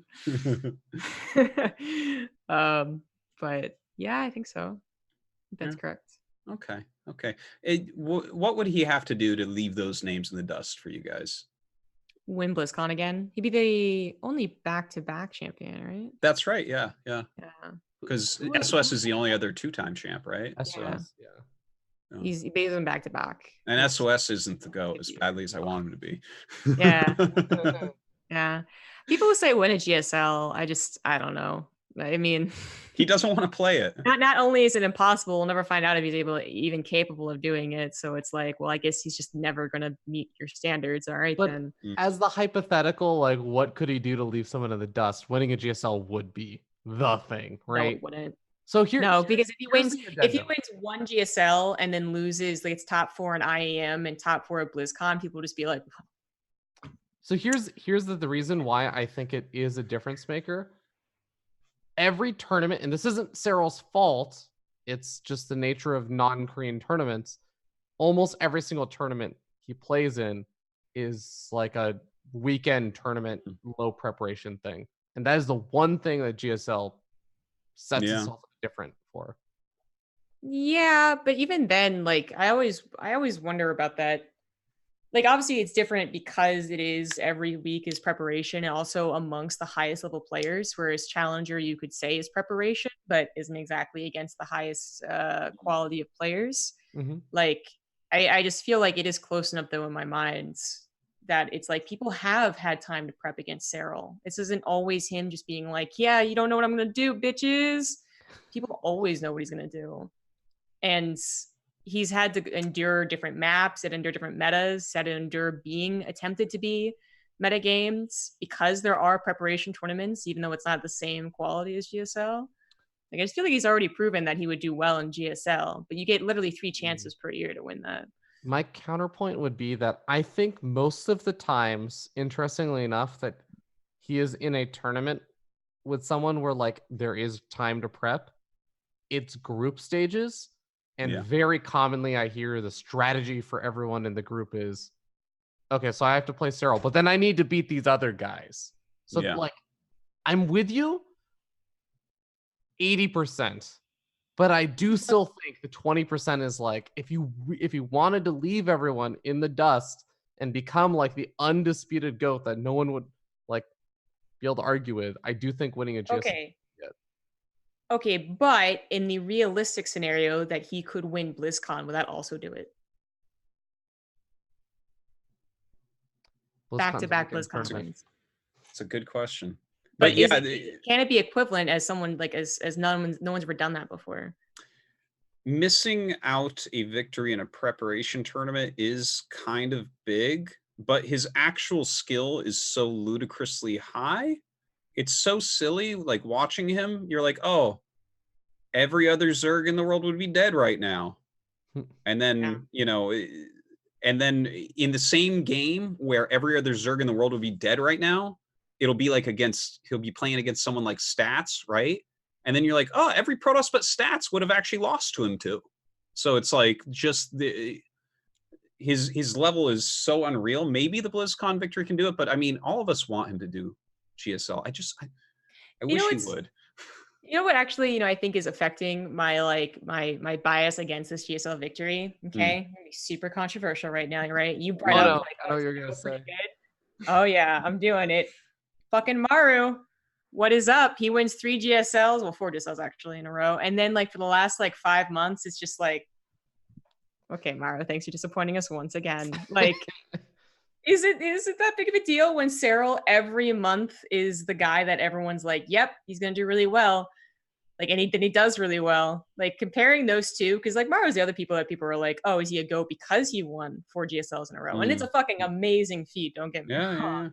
It is amazing. But then he has a huge nosedive. And Cyril since 2017 Leipzig has not had a nosedive. I guess that's why I'm also like kind of like, his stability is higher, but GSL is a lot harder than the circuit, right? Okay, I'm down. I'm like totally fair with that. It's much harder than the circuit. Well, yeah, I'll say much harder. I feel like it's easier to have that nosedive in Korea. I think the difference in levels apologizes a little bit for Maro's nosedives. But it's also like while Cyril's like dominating even those other tournaments, the miscellaneous tournaments, the IAM, right? He still got top 4. And the GSO versus the world, where Maro just like completely got obliterated, and we were like, oh, okay, thanks, Maro. Yeah. Like, that is a big difference. Okay. In my mind. I'm excited to see what happens at BlizzCon, because if he wins BlizzCon, we're gonna have a meeting of the casters, and we're gonna decide if we're gonna call him the GOAT or not. That's how it's gonna be decided. I guess come up with a better nickname for him, for sure, because the Night King did not pan out. Intimidating as we wanted it to be. Well, I don't want to call him anything Game of Thrones related with how garbage that last season was. Okay. One last. Let me just call out one person in chat. Can I do my one person call of course. Do you have the hammer? You can ban him if you want. Oh my God, Goblin Slayer 84. I'm hearing a lot of GOAT opinions from people that obviously never were around in Wings of Liberty. Where is Artosis on the screen? Am I pointing in the right direction? Like, maybe. What? Never around in Wings of Liberty? Are you? What? Everyone knows that Dan just got into StarCraft 2 and Legacy of the Void for the money. God. I saw Swarm Host and I was like, this is a game I want to be involved in. And that's why I'm here. Okay. All right. The last thing about GSL versus the world before we move on, what was your guys' favorite match? If the people in the chat have enough time to watch one of these matches, which was the one that for you, you're like, wow, that was really great? Oh shit. I'm biased as all kind hell. of a hard one, I feel like. Yeah. What is it? Because I mean, I'm a Neeb fanboy. Like, I literally have a 30-foot poster of Neeb now in my bedroom. But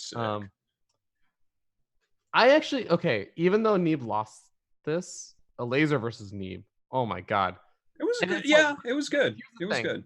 You have to have a little bit of a sadistic enjoyment of StarCraft, where you can't just want perfect games.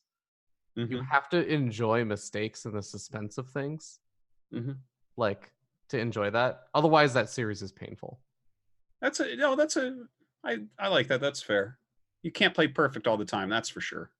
But it was a highly contested series. What about you, Zombie Grub? What was your number one series? And now, even if it was a laser versus Neeb, you can say that, but you got to name a different one. Oh, I was actually trying to remember what all of them were. Okay. What?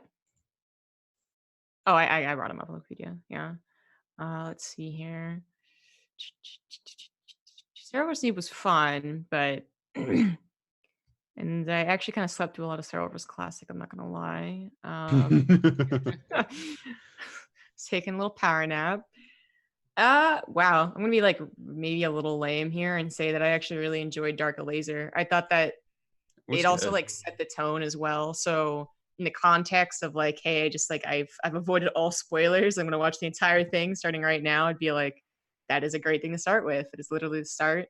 It gave us our storyline, and also the ZVZ was really fantastic. It was fun. It was good. It was good.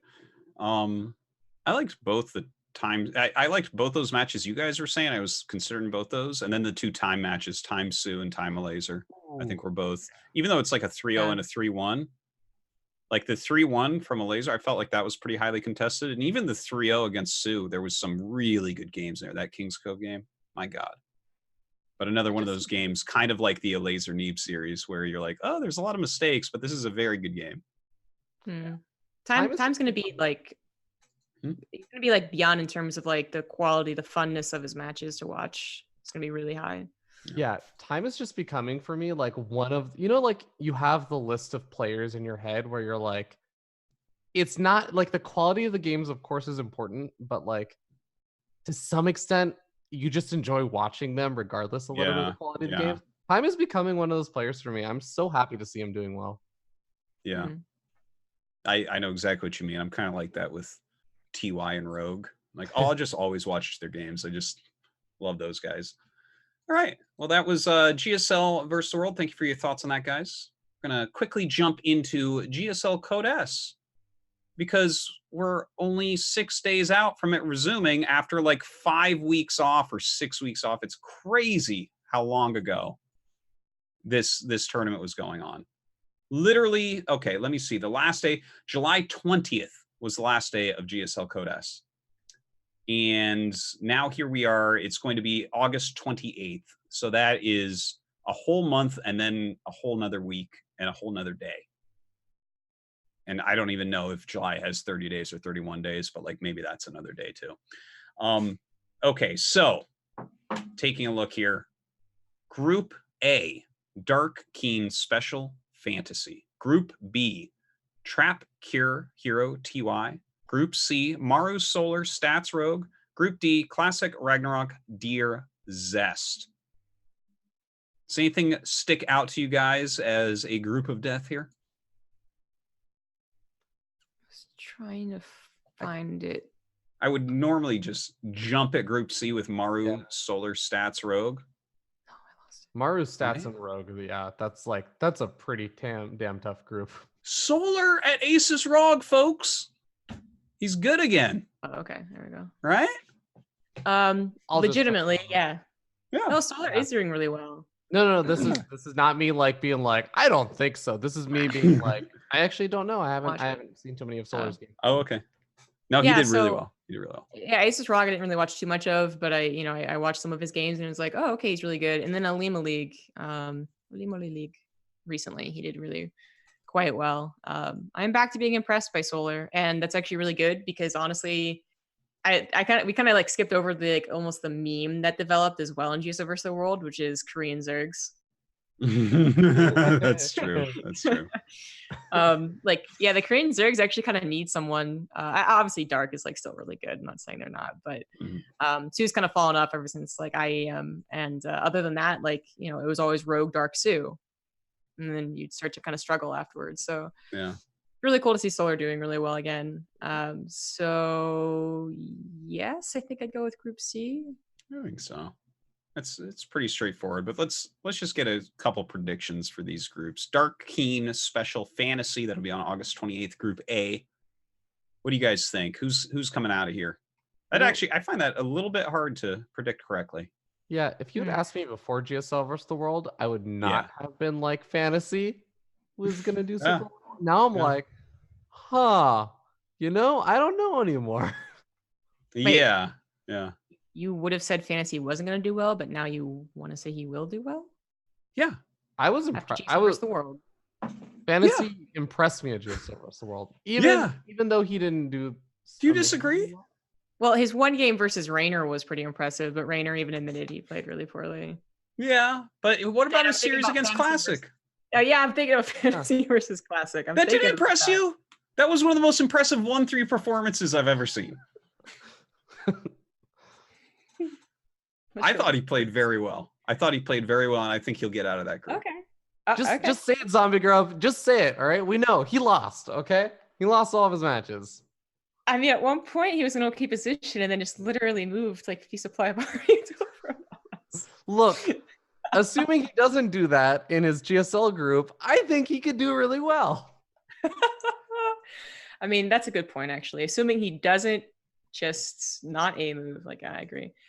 No, it's actually kind of a hard one to call, like legitimately, because I really like Fantasy and he actually can do really well in GSL. I think he's already proven that. But Keen also has been doing particularly well, like in online tournaments. He had some pretty baller results, baller games. Special is a lot of ways like TY. I think he could prep for his games really well. Don't forget the patch will be out before this group. Oh, So wait, that there's adds a little bit, right? Does it? TVT, TVZ? Yeah, a little bit for late game. Infestors aren't going to be quite as strong, right? That's Little true. tiny, I'm not little sure bit. Dark is the guy I'm betting on. Yeah, Late game. that's fair. I'm gonna go with Dark and Special out of the group. Dark and Special. Okay. What about you, Fear Dragon? What do you think? I'm trying to decide how much I'm buying into right now into the Korean Zerg memes. Well, it Well, matters. Dark only loses. Do you follow Lambo on Twitter? Yeah. Yeah. Yeah, you probably buy in pretty hard then. I think I'll actually say, you know what? I was impressed enough. Dark Fantasy. Zombie Grub's hatred of Fantasy's play has turned me over, and I'm a fantasy believer now. Okay. Well, I was definitely going to say Fantasy, but for me, the second was between Special and Dark. I think it's going to be Special and Fantasy getting out of this group. And also, I'm going to throw this out there. I'm going to call you out, Zombie Grub, next year, because Fantasy, I think, is going to win a GSL next year. Isn't he thinking about retiring? He better not be. I heard from one of the Blizzard people that like the Brood War, the people running like the Brood War ASL stuff and everything were just like, do not let Fantasy just play StarCraft 2. We want him in Brood War. Damn. Mm. I mean, I am getting the pressure. I am a fan of his Terran in Brood War, no doubt. Well, you know what? Maybe I'm gonna die on that prediction then, because if he switches to Brood War, he's not gonna win a GSL, but maybe an ASL. We'll see. Okay. So good. Group B, Trap, Cure, Hero, TY. Who comes out of this group? TY and Trap. Basic. Trap? Yeah, That's a answers. pretty I was good gonna guess. say that. What about Cure? The patch. The patch is coming. Patch, man, Did it cure his gameplay? I love He's Cure. gonna be huge. Yeah. 250 minerals for a prism? Can't. Not even gonna make prisms anymore. Not happening. You know, it's actually, I feel like what would happen is that actually no, hold on, because I'm looking at like their first matches. Trying to set up the exact story and then look like a genius, and I can't do it. I was gonna say, I feel like it's very possible that if TY and Cure face each other, that in like, even if it's in the winners, say them the winners, the Cure would win. Really good. Someone's gonna beat TY in a TVT? I think he would, yeah.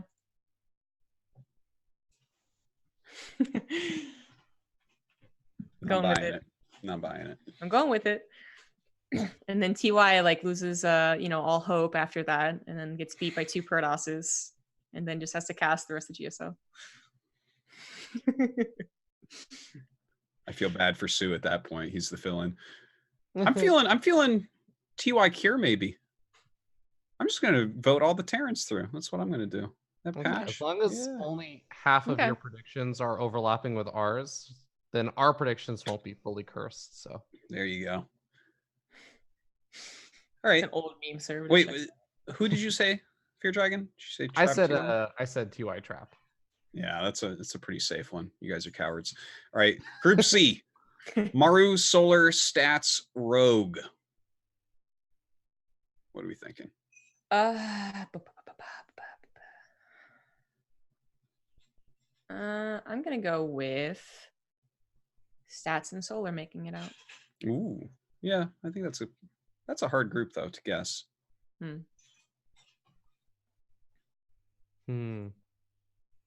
Rogue has gravity for my eyes. Whenever I see his name, my eyes keep going back. I'm like, no, you haven't done well recently, but I keep looking at it. I'm like, oh God, yeah, he is going to get out of that group.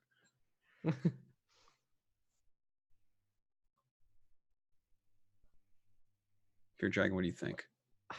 I mean, definitely Stats is like my first pick. I'm trying to gauge Maru right now because GSL vs. the World was very disappointing. But it's still Maru, kind of the exact same way you just described like Rogue. I'm like, but it's Maru. Mm. I'm not sure. Maybe the new patch will do something for him. That's a Maybe. good point. Maybe. Patch man. And it's, you know what? With all the other Terran players complaining about Reaper hop-up spots on Twitter, this is on the map pool. Yeah. Hold on here. The new patch might be bringing Terrans up to here, but the new map pool is going to bring them back down to here. All right. But this is the old map pool, so. Oh, new patch with old maps. Wow. Okay. All right. Then maybe Mario will do well. We'll see. So your final call in Group C, Fair Dragon? You know what? Stats Maru. Let's be different. Okay. That's fair. All right. Group D, Classic Ragnarok, Dear Zest. This feels like a bunch of coin flips to me. I don't have any idea how they're going to do. Zest and Classic, man. Zest Classic, that's Easy. Fear Dragon, you agree? I could pick almost anyone in this group. I know, right? It does feel that way a little bit. You know what? Classic, and we'll throw in a random and say Deer. Okay. Yeah. Well, I feel like when we haven't heard from people for this long, it's like, what are they doing? They must be practicing. They must be so good right now. I could see that. All right. That is GSL. Guys, make sure you watch that. It starts again next Wednesday. So 6 days, 6 hours, and 52 minutes from this moment. Okay, real quick, I do want to address the maps before we go on, because obviously there's a lot of map drama. I just want to get your guys' opinion on what's going on. Basically, there's been some pro gamers kind of flaming map makers a little bit. There's most of the maps, basically, you can like stop Reapers from jumping in extremely easily. That's been kind of the point of contention that we've seen a lot of. And then some other things popping up as well. The reason why this isn't going to be a full topic today is because we are finally going to do a map episode next week with some map makers on to really dive into these topics. But obviously you guys play and watch a lot of StarCraft. So any thoughts overall on that as a little teaser for next week's episode? My thoughts are, yeah, you're a player.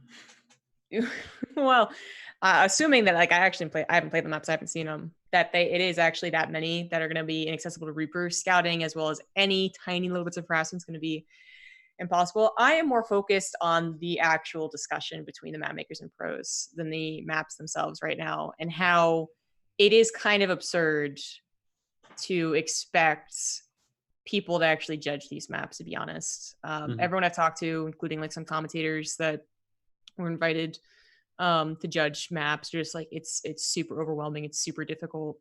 Like it's understandable that players aren't looking at these maps, and then even if they do, who's to say these maps are actually going to be the official ladder? Like, what if they gave an okay for 10 maps, thinking that 3 or 2 non Reaper scouts would happen, and then suddenly they put 5 in.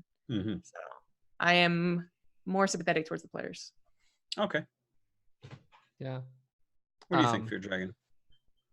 I'm in a similar boat where I have paid more attention to that discussion than I have the maps. I also have been on a 10-day vacation. So I logged into StarCraft for the first time in 2.5 weeks yesterday. And I didn't ladder. I played arcade games with NA players. So totally understandable. I have not actually played on any of the new maps. I watched a little bit of streams today, but the first thing that whenever a new ladder map pool comes out is I look at cannon rush potential. So my opinions are not going to be super. All right.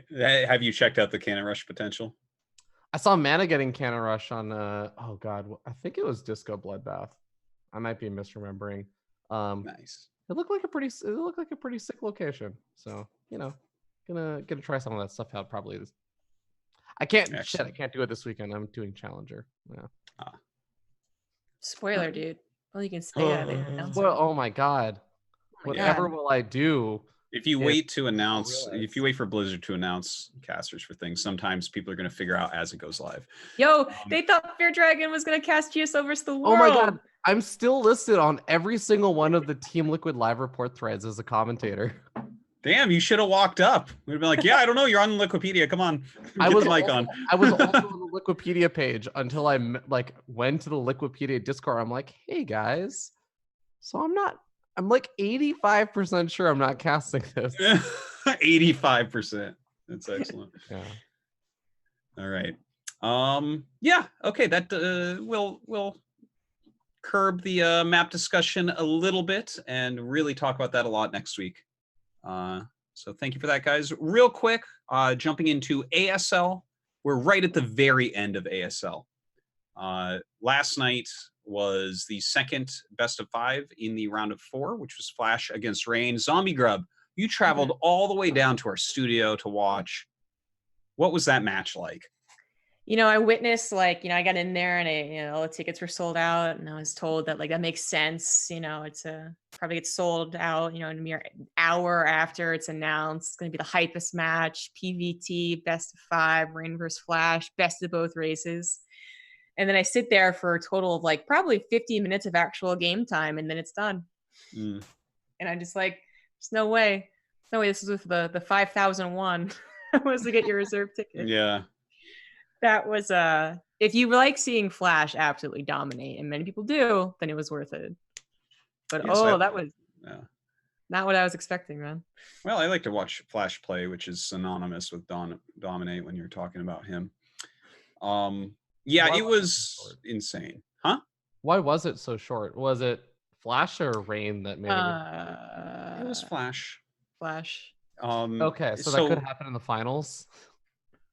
It won't be as bad in the finals, I don't think. So it's Flash's last tournament because he has some real issues with his shoulder and with his wrist. And he'll be going to military service, not right away afterwards, but he's already announced that this is it, and he really wants to win it. So it's not too often you get someone like him to say that, but yeah, he's going to be going to the finals against Snow. Snow has a better style against Flash because he's more aggressive. He mixes it up a little bit more, but not just in a cheesy way. So Snow is, in the past 10 years or something, the only Protoss to beat Flash in a best of 5. It's some insane stat like that. So I think that the finals is actually going to be really, really nice. And then, of course, we have the third place match coming up, Action against Rain, on Sunday at 7 p.m. KST.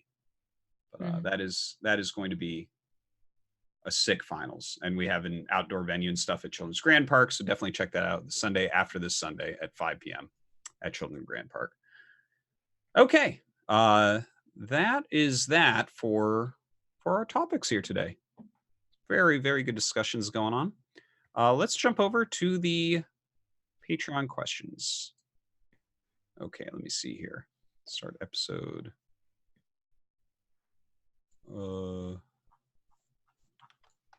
Okay, I think I got it.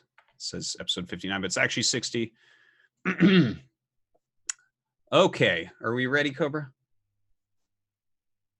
All right, here we go. Priority Patreon questions. If you guys want to ask questions, I get answered at the end of the show. Check out patreon.com/The Pylon Show or thepylonshow.com. And that's where you'll submit your questions. So, Sate0 asks, I'm going to make sure I give you just that little extra fill of Brood War questions. Artosis, I got your back. Pretend you're making 2 lists of the 5 most entertaining games in Pro Brood War. One list is Kespa era, the other is KSL, ASL. Which list would be more of a must-watch? So I guess if you're actively playing a lot, the must-watch would be the more recent era because the meta is something that matters. And if you are looking just for pleasure, it would be Kespa era because there's so many epic matches that are very famous that you would want to see from the past. Thank you for your question. All right, from Enescu to everyone, what are your favorite beverages to play StarCraft with? I'm usually drinking pink lemonade on stream. So. Pink lemonade? Oh, yeah. No, that stuff's good. I haven't had that forever. I don't think they even have that out here. Yeah, I get the diet, zero calories, zero sugar one. Yeah. Still tastes like pink lemonade. Do they sell that in Korea? I don't know. I don't know. Just drink water when I'm in Korea. Yeah. Okay. Yeah. If you're drinking, what do you like to drink on stream or playing StarCraft? When I am streaming, I usually go get boba, and then okay, finish the boba before I even get home, and then for like 4 hours. You can actually watch stream VODs. I'm just sipping an empty boba cup because I still want more, but I'm just yeah. I totally understand. So I do I that drink before. an empty boba cup for 4 hours when I play StarCraft. Yeah. The right answer to the question is actually afkt.com. afkt.com. Good try though, guys. Me personally, I actually drink ice Americanos a lot while playing StarCraft. I don't know. It's just like I like caffeine. While sometimes I drink just regular coffee or a cup of tea or something like that as well. But I guess, especially during the summertime, ice Americanos are generally the easiest and one that I go with a lot. Thank you for the question, Inescu. All right, from Michemus. Artie, I have a queue that may require homework for you, but I think it could be a revolutionary concept for the greater good of SC2. Are you familiar with the Suzuki 9 Knights? If not, please look into this and get back to me. I recommend watching the GMBN video on it. This could work for SC2. Pull up queues next week. Do you guys have any idea what he's talking about? I graduated school like 6 years ago. I don't really want to do homework, but no, I have no idea what he's talking about. Suzuki 9 Knights. I get skiing images, so yeah. So these are skiing people that are jumping over ramps and doing flips and stuff. Is he asking if we need like the global, like the Harlem Globetrotters in like StarCraft 2? We need people to do like sick APM stuff. Oh, like maybe highlight videos of like we used to have some videos like that in StarCraft 1. They were called Pimpist Plays, where it's just like really cool micro tricks people did in games. So that could be cool. We're gonna get like a team of like Florencio and a few other like crazy people, and they're just gonna tour the world and show off crazy like strategies. I'd be down for that. Yeah, I mean, any highlight videos and stuff like that of like really cool stuff. That's the type of stuff where you give it a nice BuzzFeed title, and there you go, top 10 micro moments or something like that. I mean, I guess that could be helpful. Thanks for the question. All right, from Wurzag. I'm really happy that you keep making this show. It's a thing I'm happy about every week, and you guys help me more with my mental state than you think, and I'm probably not the only one. Please don't stop, and thank you for all the stories that were told. Intaro in control. Thank you so much. We will continue. Okay. From Nahyan. What is stronger, a sword-wielding gun or a gun-wielding sword? Which one is a gunblade? So, but a gun like that has a sword or a sword that has a gun? I feel like the difference is either a bayonet or a gunblade, right? Which one is more dangerous, the gunblade or a bayonet? I'm gonna say gunblade. So why didn't people use gunblades in World War I? Because apparently they're actually impossible to make. Oh, really? I don't think I've ever seen anyone successfully try and make a gunblade, and there's some serious cosplayers out there.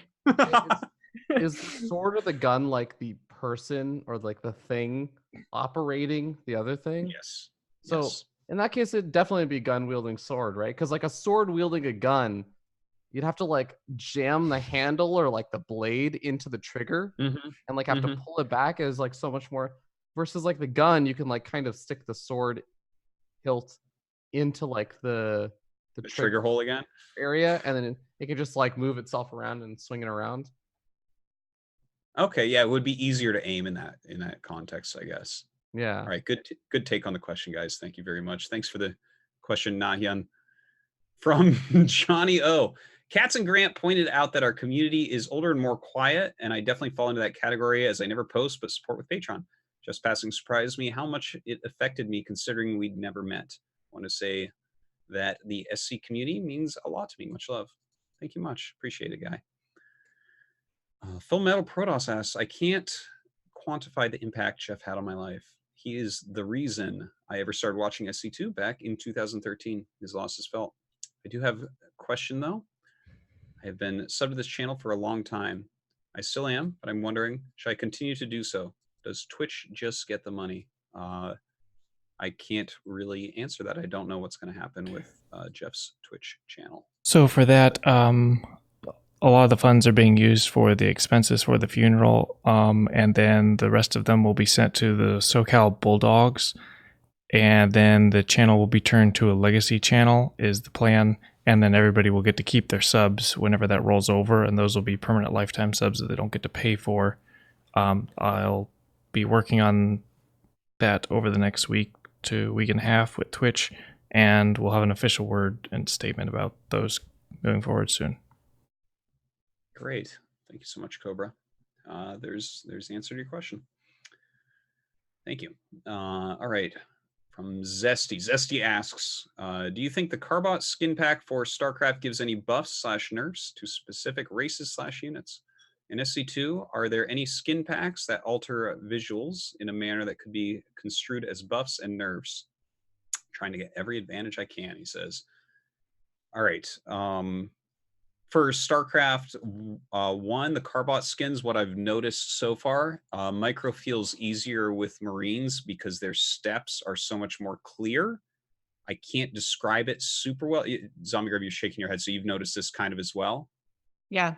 Carbot actually makes the game feel smoother and more understandable. Yeah, the graphics are really precise almost. So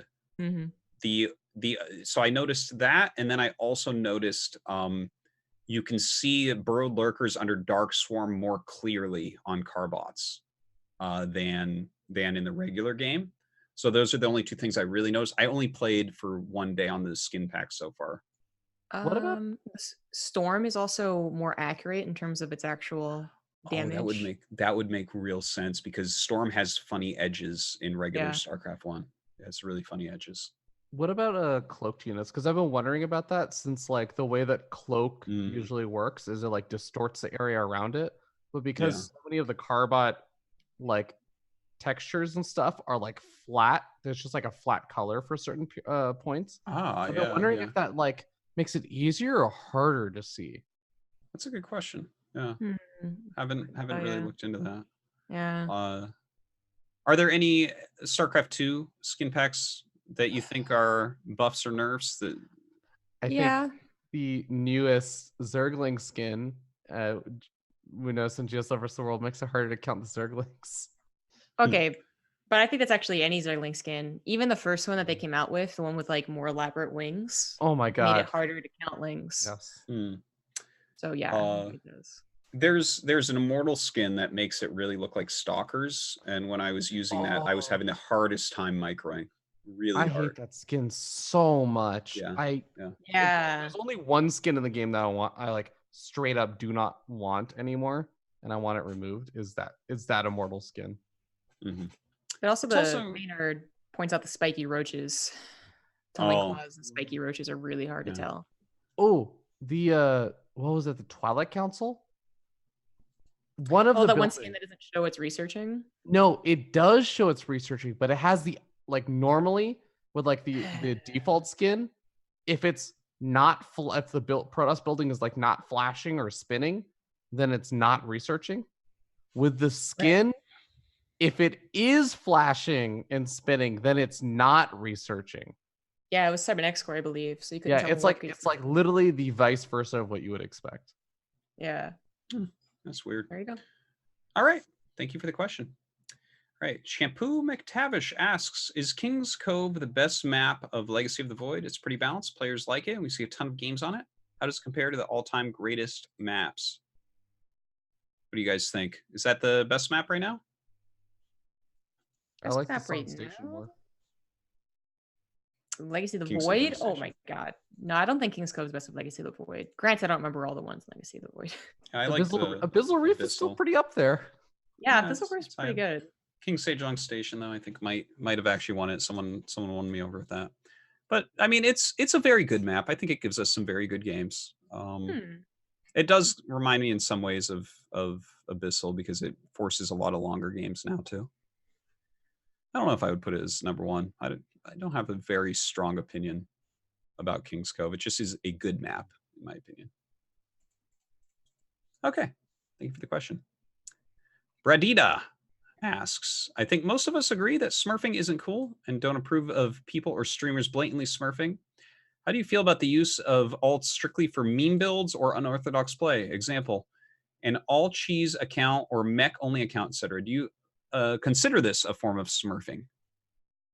No, No, they accurately get placed based on that playstyle. Yeah, I would I agree with actually that. take this to the extreme. Every single build order that I do, I make a new account for, because then I Damn. get to accurately play that build order's like level, and I get matched, and I like then also have a way of judging improvement. Because otherwise, I feel like there's so many times I've been able to be like, oh well, like I'm like doing such and such so well, and I feel like I'm improving. But then I look back and I'm like, huh, well, I'm only winning the games I'm cannon rushing, and I'm losing all the other games. Huh, that's kind of. Am I really like that level with like all my other builds?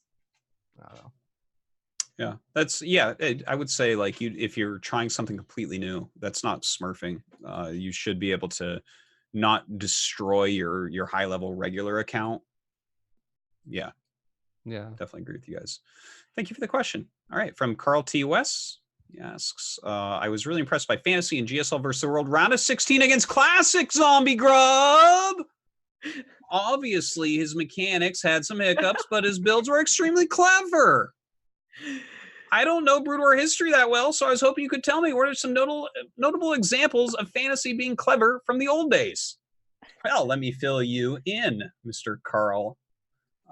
So, basically any game that Fantasy played, he had a completely different style. He was called the Terrorist Terran because he was so harassment heavy.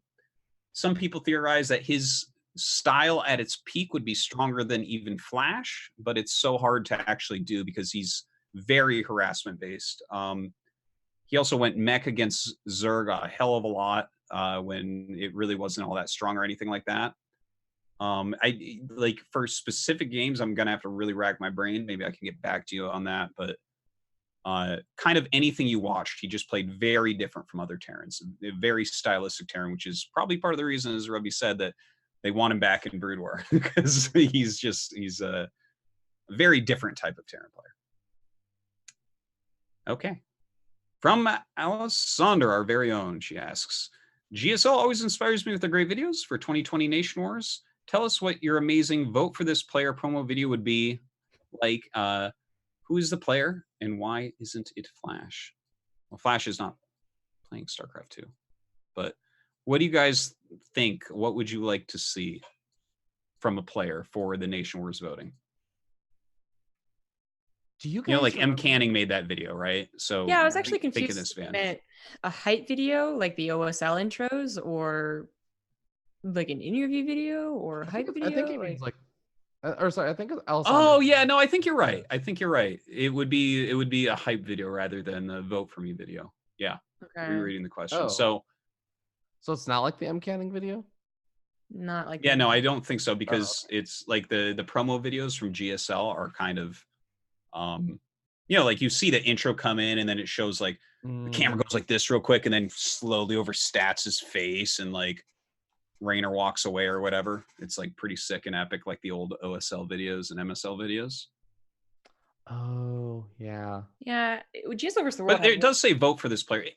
Answer either way. Way. It seems like it's both. Yeah. Okay. Then. Okay. I'm still confused, but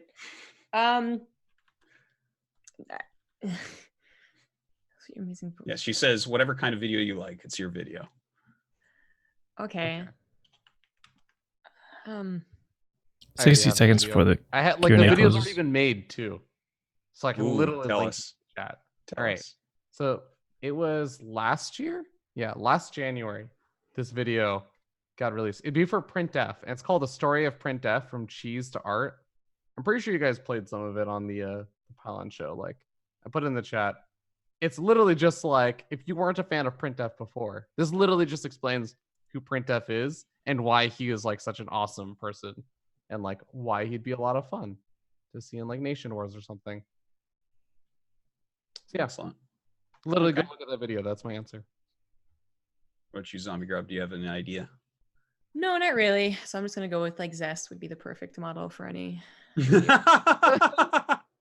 We did have a long talk about who's an handsomest programmer. That is, yes, not a bad choice. I feel like there could be a very epic video about innovation. Like, he's won so many tournaments, and he can be kind of cool looking when he doesn't have that shit-eating grin on his face after trolling people. I could see, an old school style OSL or MSL, kind of the epic, the music, and then suddenly like lines come out of nowhere and the music picks up and shows him holding his trophies. Oh my God. I want to see someone create like a super expensive, super crazy realistic, like cyborg outfit for innovation. And he like walks on stage with, oh, that would be sick. But it would probably look like a bad board costume. All right. Thank you for the question, Alessandro, as always. From NeosteelEnthusiast. If I'm not mistaken, the only foreigner to win a Korean Brood War / SC2 league was Gur 19 years ago. If not Cyril, could any foreigner realistically win the GSL? Rainer and Neeb have gotten close, but choked in the end, and this question would be inconceivable less than 3 years ago. Neeb So won he's not. Keswick. That's right. Neeb did win Keswick Cup. And we saw GSL versus World, which is not exactly the same. Also, I do want to point out that Slayer won a tournament in Korea as well, 19 years ago as well. Yeah, I mean, Cyril, I feel like could win. I think that there's several people that are close. Like Neeb and Rainer are maybe not quite there right at this second. A laser got pretty close. Yeah. It's kind of the normal suspects, right? But like, I think maybe in a year or two, I bet you we will see Rainer make a deep run, like a real deep run, because he's not even done improving at this point, and he's someone who will come and play in GSL, unlike Cyril. That's actually the hardest part about this question, is that will people even come to Korea to play in GSL? Who knows what's going to happen with the foreigner team house next year, and you do have to stay in here for like 3 months, which gives you less opportunities overseas. So I don't know. It was very different in 2011, right? When like Jinro almost got there too. Yeah. So, yeah, very, very different. There's nothing regular outside of Korea. Okay. Thank you for the question. Last question here from Pointy Fern. Are there currently any non-Koreans other than Artosis who can realistically compete against Koreans in Brood War at pro level tournaments? If so, can you tell us a bit about them? Okay. First off, I absolutely cannot. Second off, nobody can at all. Some of the very top foreigners absolutely can take series off of some of the lower level pros sometimes, like Jan Zerg at KSL Quals. I believe he defeated Noble in that, and that's like a lower level Protoss X Pro. And there's been some good games and some good series and stuff, but Brood War non-Koreans are very, very far behind overall. I think that it would take my best estimate is that if you take one of the very top non-Koreans and they come to Korea and practice seriously for 2 years, they could probably make it into ASL. That's my guess. I think that's about how good they are in relation. Okay. Thank you for the question. And that brings us to the end of the show. Once again, guys, afkt.com. Check them out. They have been a sponsor of ours for a very long time, and they make some excellent quality tea products. You can use the code Pylon if you so desire. Matrino.com/The Pylon Show. You can contribute to us there, and you can even use the code Hug Grandma. That is the code today to just give us free money that just exists out of nowhere. Also, if you want to support the show, patreon.com/The Pylon Show. Without your guys' support, this couldn't happen. So really a big thank you to you all for keeping us running. And thepylonshow.com. You can check out absolutely everything there. Show notes, all the social media, all the videos, anything and everything. And that's where you go to ask questions as well.